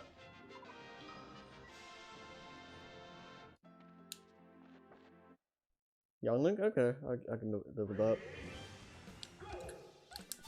I'm trying to think if there's anything else to really say. Like, there's not really anything to say about Melee specifically at this point.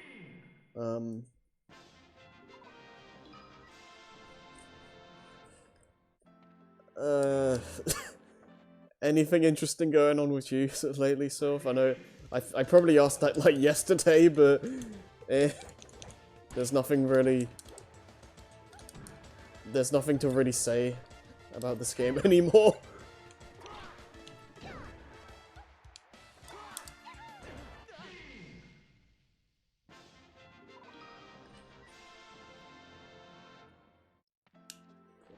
I haven't really been on.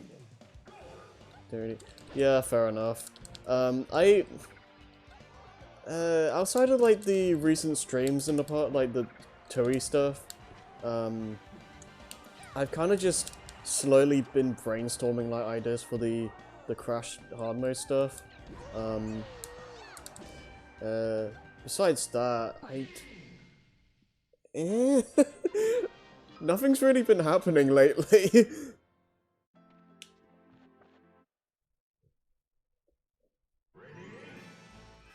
That being said, I should probably like actually start like writing like video scripts and whatnot. So I keep like telling myself that I need to do that, and I just never do. So I should probably like make some time to actually do that.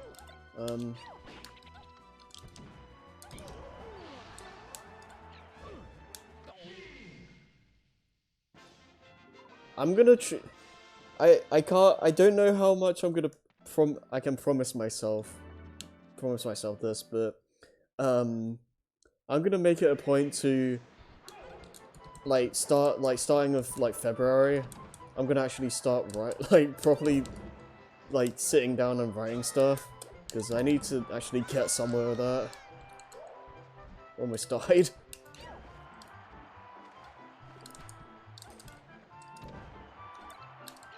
Yeah, one thing I never really liked about Peach is that I feel like it's very easy to mess up the recovery, and if you like activate the hover too early, a lot of the time you kind of just screw yourself, because Peach's vertical like recovery distance isn't great.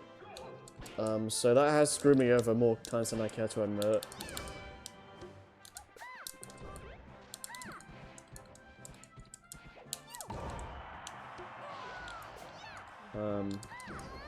I think you made a post. 2:30. Oh yeah, was it?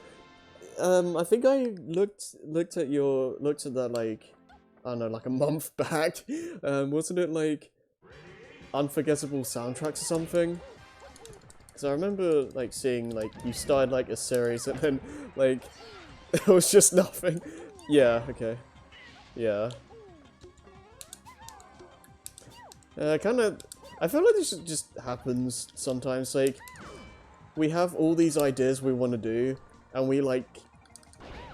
Oh. Oh my god. Really? No. Okay, we'll do that again. Because I'm not using that many coins.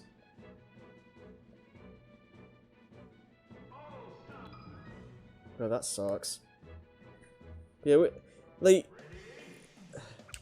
It's so easy to get in like a procrastinate mood, I guess. Like, there's all this stuff that you plan out and you know you should be doing, but you just keep putting it off. And then it comes to a point where like it just never gets done. That's basically where I am with like video scripts now, because I have so many ideas that I want to do, but I just can't be bothered to like start writing a script because it just takes forever.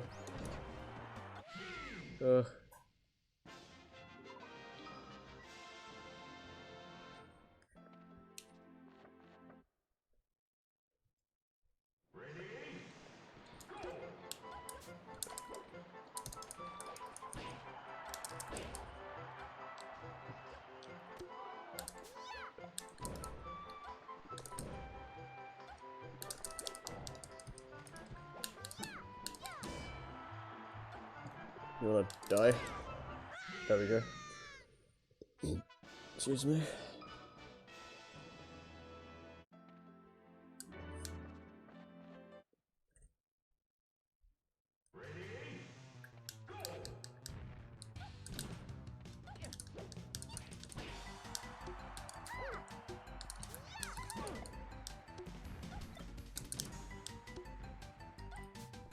I know, like, the turnips are, like, really, really good.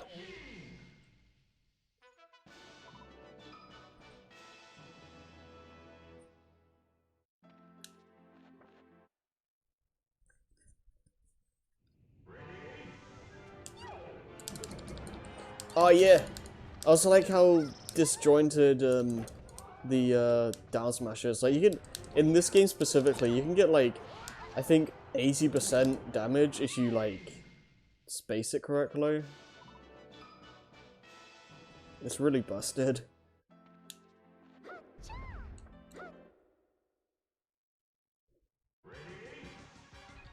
Can we not explode this time?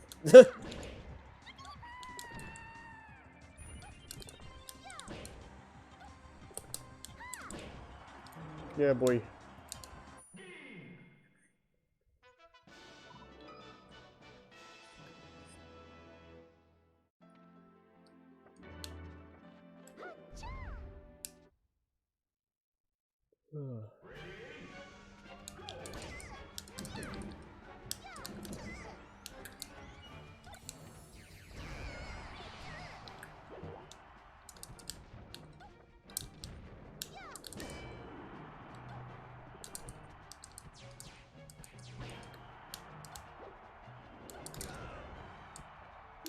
Oh, okay.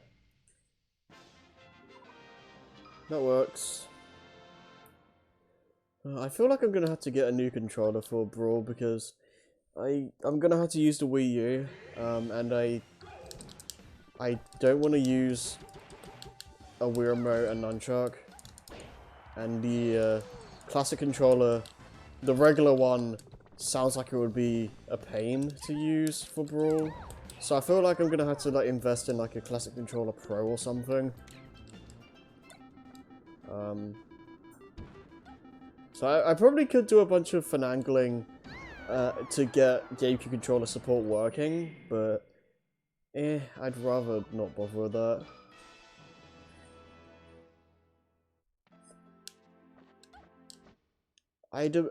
I'm gonna assume like a Wii U Pro controller isn't gonna be compatible with like Wii games. I'm just gonna assume that because I don't want to end up getting a Wii U Pro controller and then it just being like, you can't use this.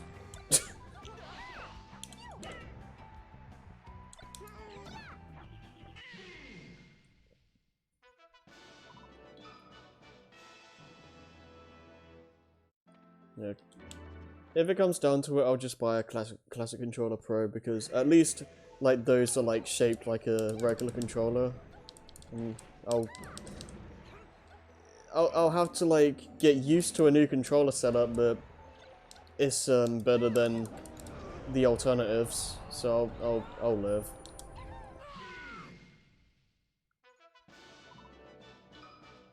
The reason why I can't use the Wii is the fact that not streaming, but like just using the Wii for recording purposes, just period, it's just such a crapshoot. Like, a lot of the time it just doesn't work, and then there's no good reason why, and other times it will work like a charm, and it's just a pain to deal with. So I'm just not gonna bother. I'm just gonna use the Wii U instead.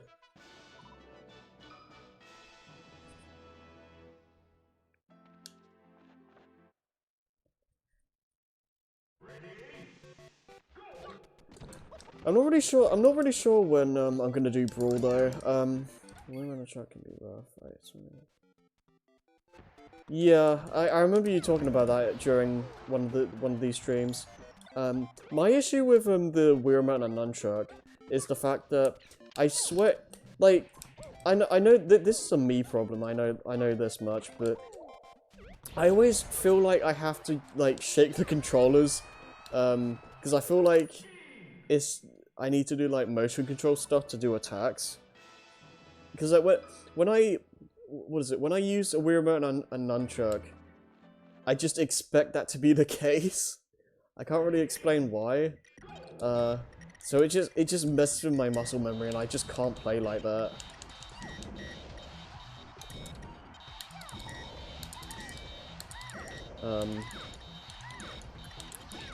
Yeah, I don't. Oh, screw it. Fine. I'll get those coins back. Why would they do that? That's so dumb.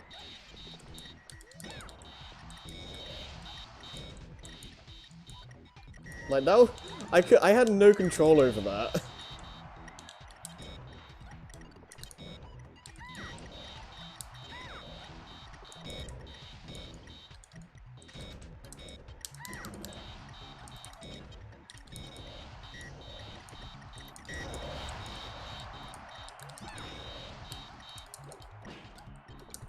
You wanna like get hit? Okay.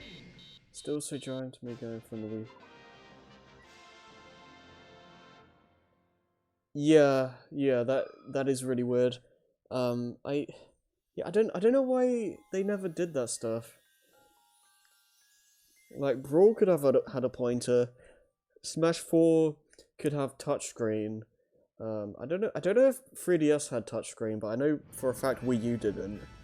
And I don't think Ultimate has touchscreen in handheld mode like 3DS did. Okay, that makes sense. But I don't know why Wii U and like didn't have that. I don't know. It's weird.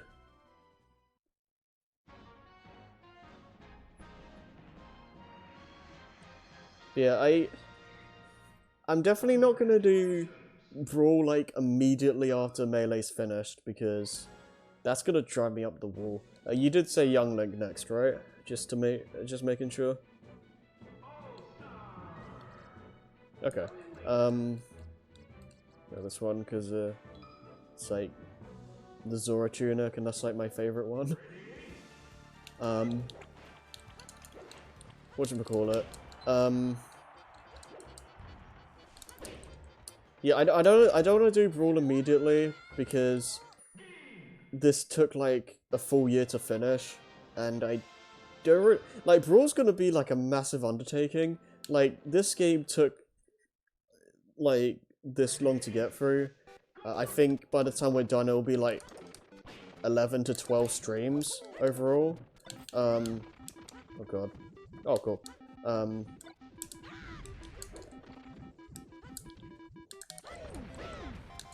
That's true. Yeah, I'm glad that we don't have to worry about bonuses. So that's one less thing to worry about. But Brawl definitely has a lot more things to just do in general.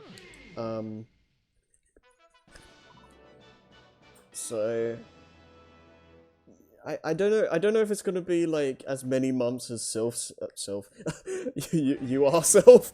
I don't know if it's gonna be as many months as Scrappy said, like 7 or whatever. But it's definitely I don't think it's gonna happen for a not a long time, but at least half the year. I can't promise anything now, especially since this game is still ongoing, but rough estimate, like offhand, maybe September, maybe. We'll see. I'm not like actually gonna say it's gonna start in September. It could start it could start later, it could start earlier, but that's like, I guess what I'm gonna say is for the time being, that September's gonna be used as like a general time window, I guess. Like, just I don't know. September is just, that's the month just keep in mind, I guess.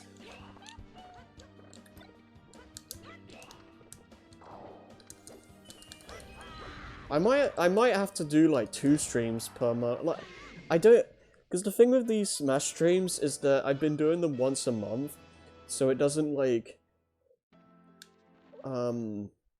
overlap with anything.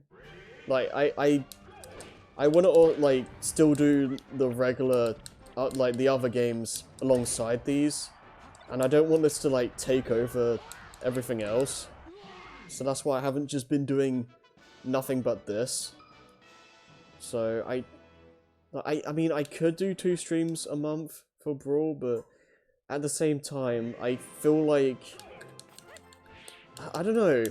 I feel like that might end up clogging things up a bit too much. I guess we'll figure it out.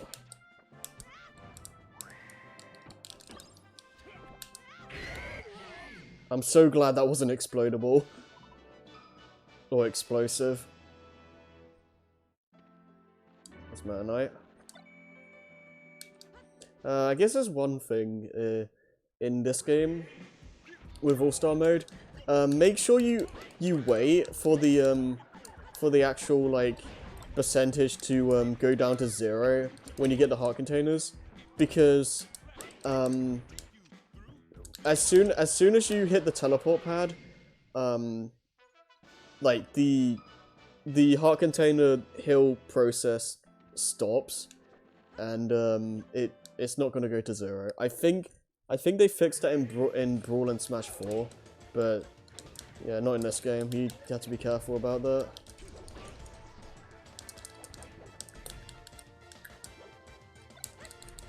Oh, come on.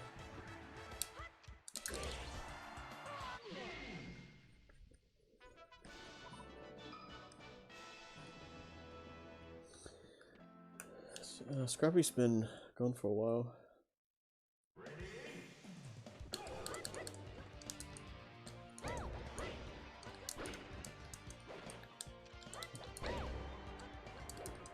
I guess I'll just do one more run after this.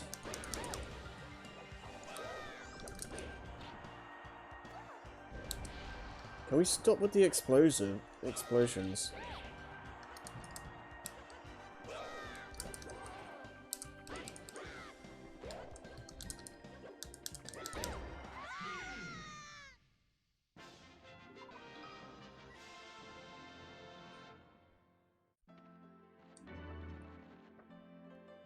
Yeah, I'll just... Young Link's a lightweight, so I don't really trust this.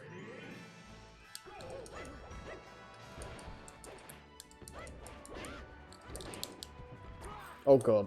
Yeah, can someone set that off? Just Bowser walks into it. There's another one. Ugh!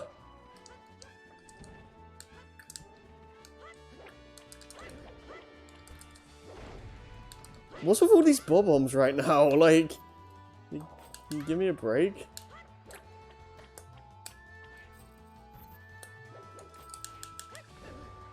Okay, good.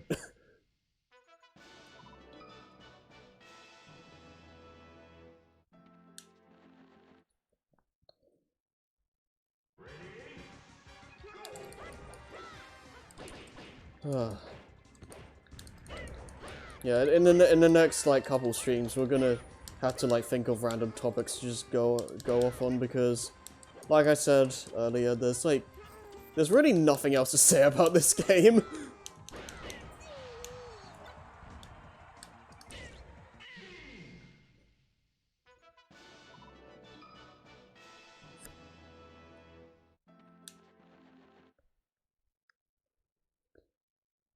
I will say, I guess I can say this much. I have been, as much as I have been complaining about some of the tedious things, I have been enjoying this. Like, it's been a nice trip down memory lane, just going through this again and like completing everything. 'Cause as much as the game has frustrated me here and there, I have enjoyed this. I don't regret like starting this series.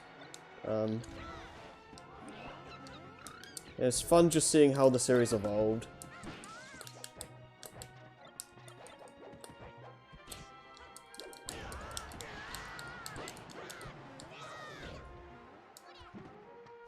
Nice.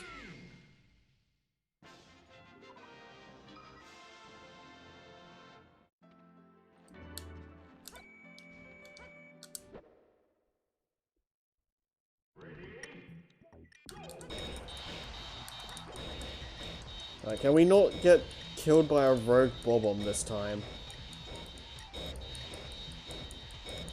Yeah, why couldn't we just get that last time? That just... Oh, man. Yeah.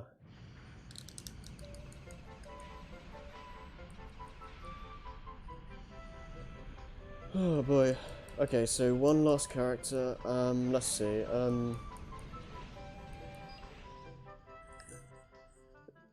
Do it. You know, I'll just do a Ganondorf, why not?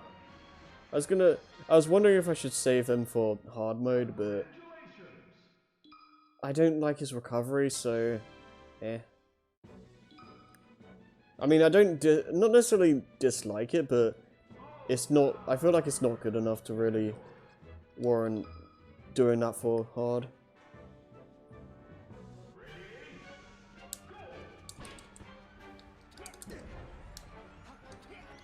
Not really sure who I'm gonna do hard mode with. So I feel, I mean, like, the thing is, like, Falco is, like, probably my main in this game still, but I feel like he's easier to make a mistake with, and I'd prefer not to have that happen, so, yeah, I don't know. The character needs to be someone I'm decent with, and preferably a character that doesn't die too easily.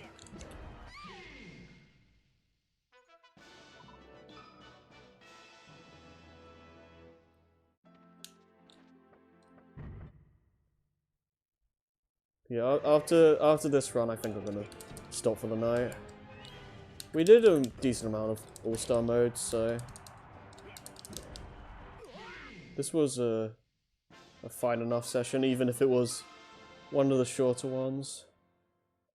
I kind of cut it a bit close, because, yeah, it's almost the end of January, and I'm just getting to this now. But, yeah. It's not going to necessarily be immediate, but I'm definitely going to do the February stream a lot sooner than this one. Probably in the first, like, couple weeks of February, to be honest. Just so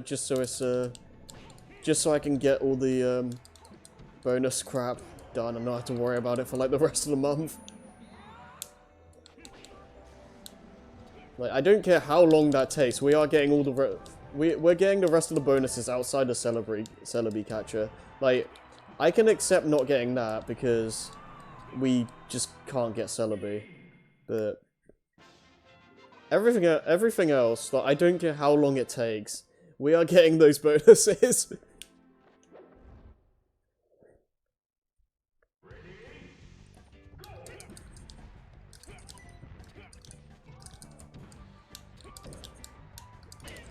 Ugh. That was a good time to use that. I like how Ness just stood there.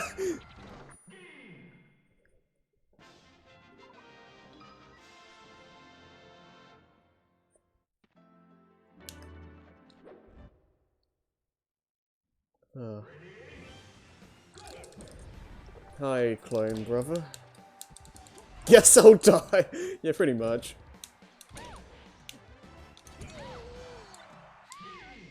Oh, one other thing. I guess, I don't know if this, like, I need to get people actually on board to do this, but, I have, been wanting, I've recently watched a, Ocarina of Time, like, multi-world randomizer, where essentially, what it is, it's like, it's a Ocarina randomizer like normal, but it's also, okay, how do I say this, like, multi-world is basically, you... Can you, like, not? What's all these hammers?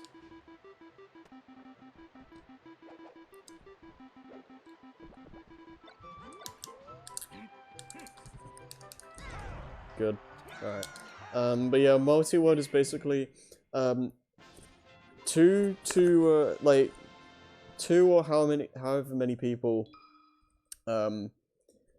play a randomizer, and like, it basically, I don't, it's really weird to explain, it's like, okay, so, say like, for Ocarina of Time, just to make this simple, everyone plays an Ocarina of Time randomizer, and they connect themselves to a multi-world. Everyone's items are shuffled around between the 4 games, or for how many people playing.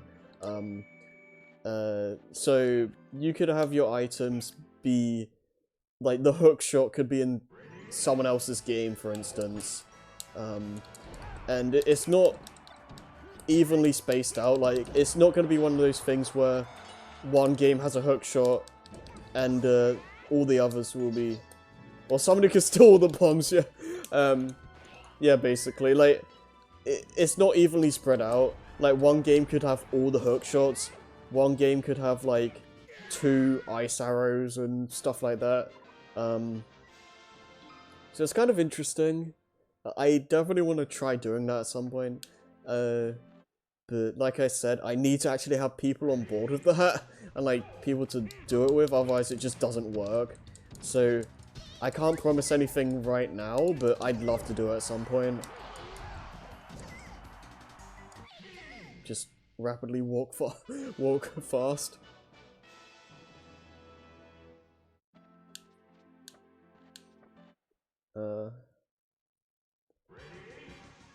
I don't even think it necessarily has to be, like, everyone's playing the same game as well. It's just, it's probably just easier to set it up, I guess. I don't know. Okay, I gotta be honest with you. I honestly thought Mewtwo picked up the hammer.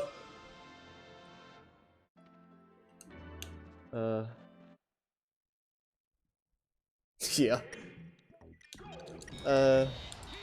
So I think like apparently, like, the multi-world doesn't need to be the same game. It just needs to be on the same server or something.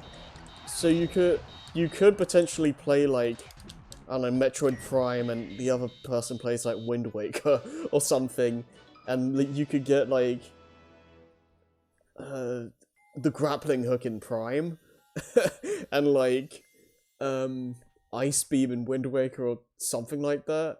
So that's entirely possible. I don't know if anything like that exists right now, but apparently it can be done. It just needs someone needs to actually code it. So yeah, I don't know. I definitely want to do a lot more randomizers at some point though. Kingdom Hearts 2, it's probably going to be the next thing I do, but I do want to try out more of that stuff.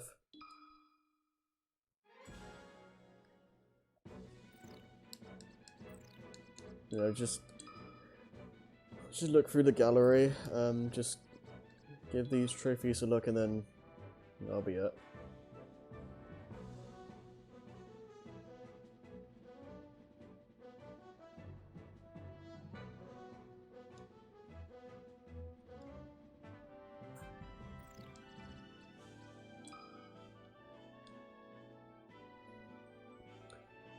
Oh, I don't think I've mentioned this yet, but Samus's grab is kind of interesting in this game, because I think if you like mash the D-pad while like doing the grab animation, you can send it out really far. And I think this is the only game where you can do that. So that's interesting. I'll have to show that off at some point.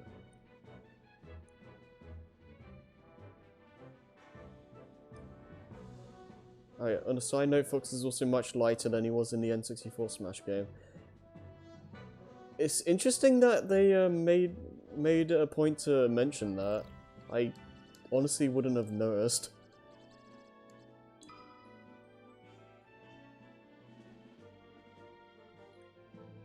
Oh, I gotta see. Do we have the third eye? Oh, no. No. Do we have the third eye? Oh god. How do I, like, move? Oh, okay, there we go. Ah. It's really weird.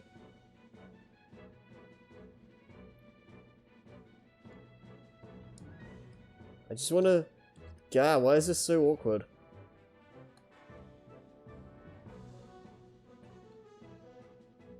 No.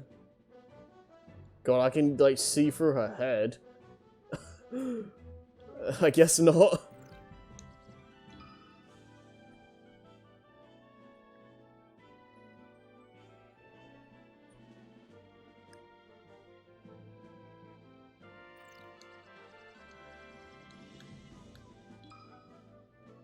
Mewtwo.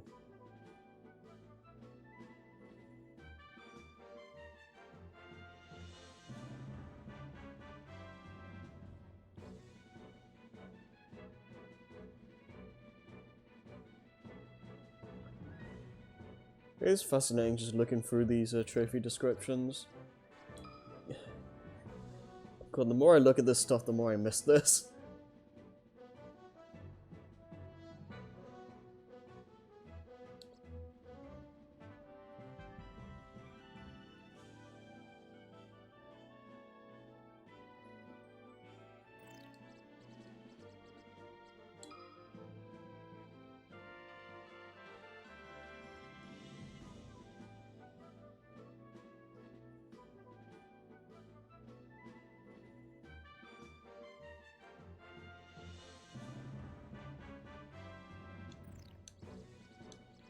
And then... oh, not Pichu. God, I love his, like, really long taunt where it's just drinking long milk for, like, 10 years.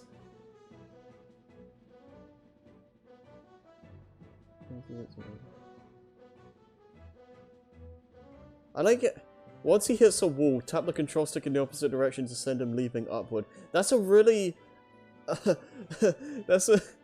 really, whatchamacallit,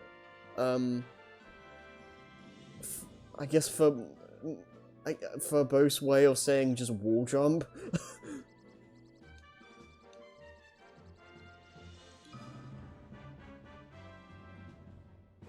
Huh.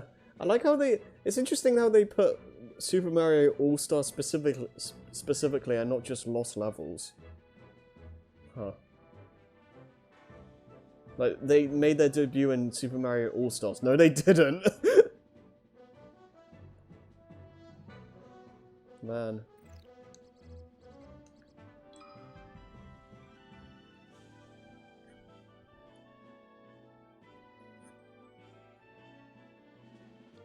Oh yeah, and the top secret one. This is like... well, this is meant to be from, like, GoldenEye or, like, Perfect Dark or something. Hmm. Sudowoodo.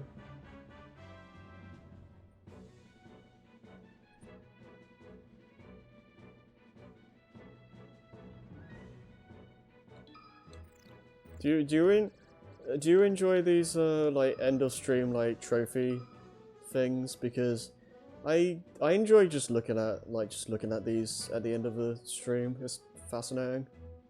It's like seeing all these models and descriptions and whatnot. It's still, I think it's a very nice way to just wind down after everything.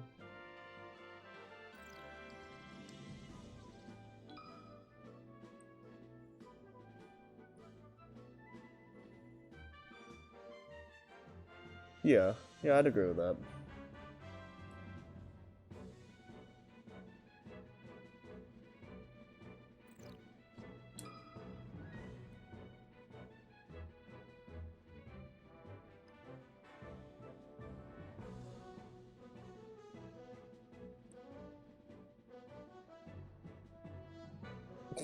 Oh, that's funny.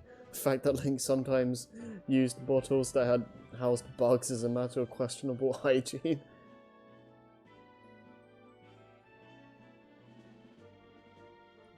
So I think the bottle itself just says like Smash Bros or something, or I don't know.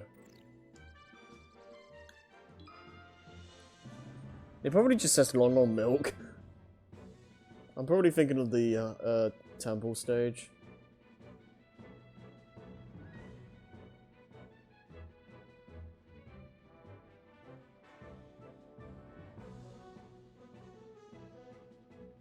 Cabbage. Yeah, it does look really weird. It's disgusting. Oh hey, you've been gone for a while.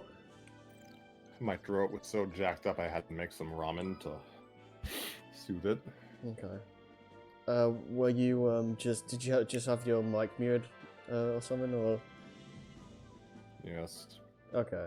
So how long has you been like around and just not talking?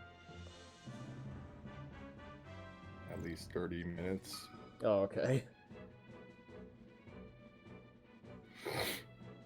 Yeah, we're almost done here, so.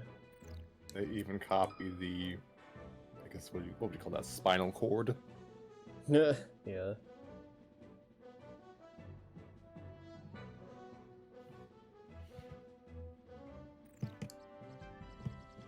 Right, target.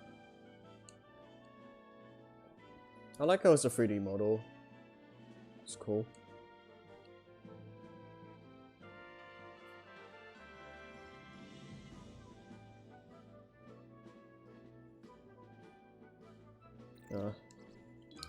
I'm gonna miss the character specific target tests because yeah, after this they handled that stuff completely differently.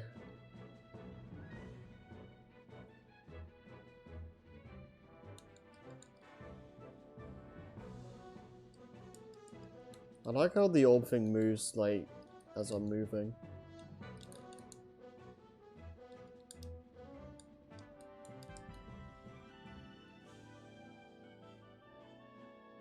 It's kind of cool.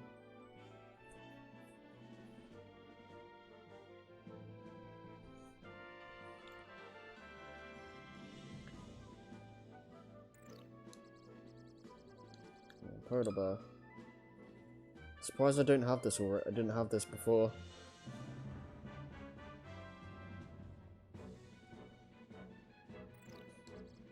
And Wario. Character will be playable in the next game.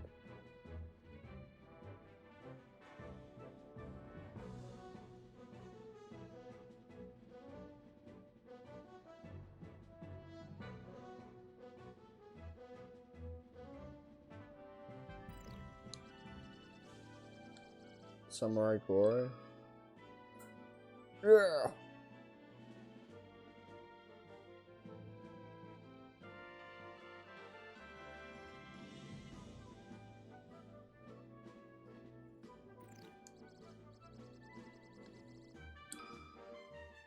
Kirby's Fun Pack. Kirby's Fun Pack, that's meant to be Superstar, right?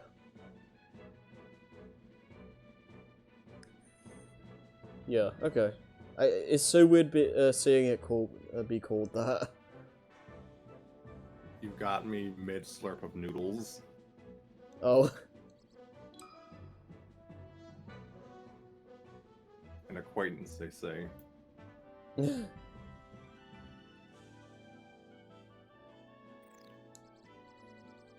Actually, you know that trophy's old pardon me. You know this trophy is old when you're seeing Wario with full sleeves. Yeah. Custom Robo is a game that, like a series that I should take a look at some point, because I know one person I know is like a really big fan of it. Custom Robo is a series that needs to be brought back. Yeah. It's old when it references Wario Land, yeah. It'd be like that. We definitely need a new Wario Land. We need like Wario Land 6 or whatever. Meta Knight did not debut in Superstar, he debuted in Kirby's Adventure. Oh yeah, that's true too. I mean, sometimes the trophies like are just flat out wrong. Like earlier it said Poison Mushroom was like originated in Super Mario All-Stars. Like, no, like it was in that game, but it didn't originate in that. As far as the non-Japanese world is concerned. Yeah.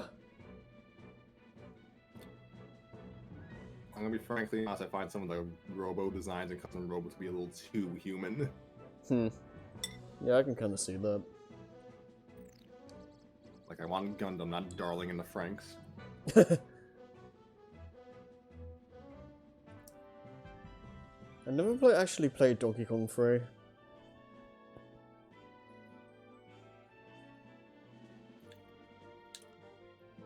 Man, Luigi's Mansion will never catch on. You're not missing much? Yeah. Well, I'd like to give it a try at some point anyway.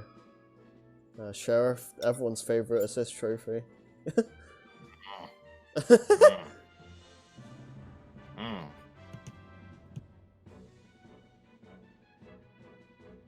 It's really just fascinating. Favorite WarioWare minigame. It's really fascinating seeing like all these like trophies and seeing like how they evolved into either like characters, assist trophies, other stuff in future games. Like that's kind of cool. Or in the case of Doshin, being completely forgotten. Yeah. Let's see. 658. Well, How are you even awake right now? I don't know. But yeah, that's my trophy collection for right now. We're getting there.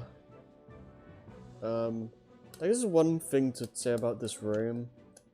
Like, you can see the original Smash in the N64. That's really neat. I can't tell what the game in the Super Nintendo is supposed to be.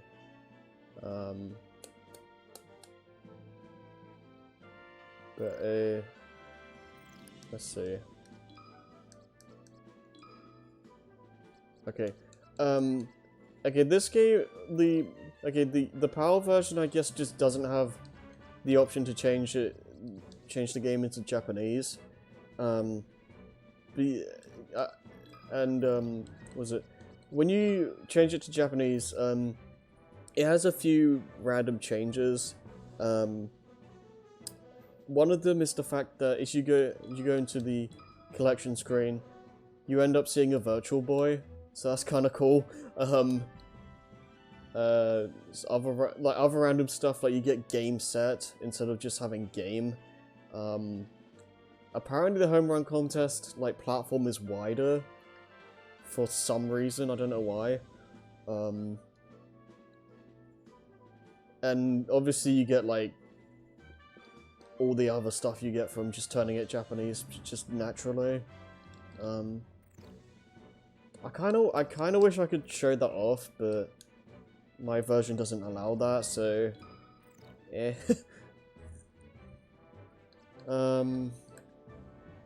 But yeah, that's gonna be it for now. So I'll finish up Tui in like a couple days, and then we'll probably end up just doing like some Hyrule Warrior streams, maybe a DKC2 stream here and there,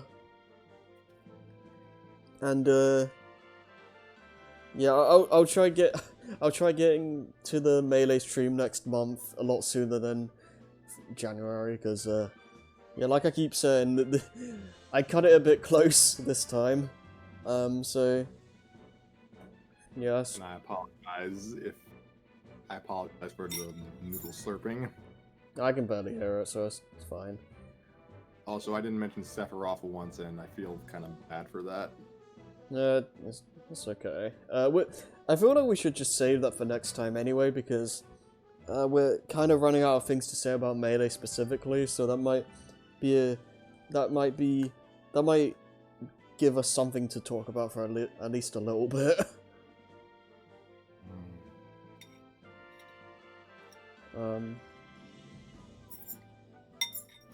Yeah, I don't know. So, yeah, I don't really have anything else to say right now. So, you got anything else before I stop the stream?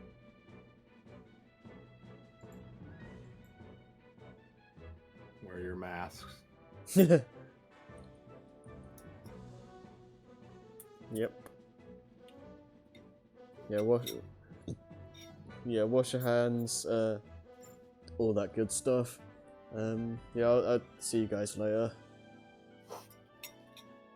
Good night.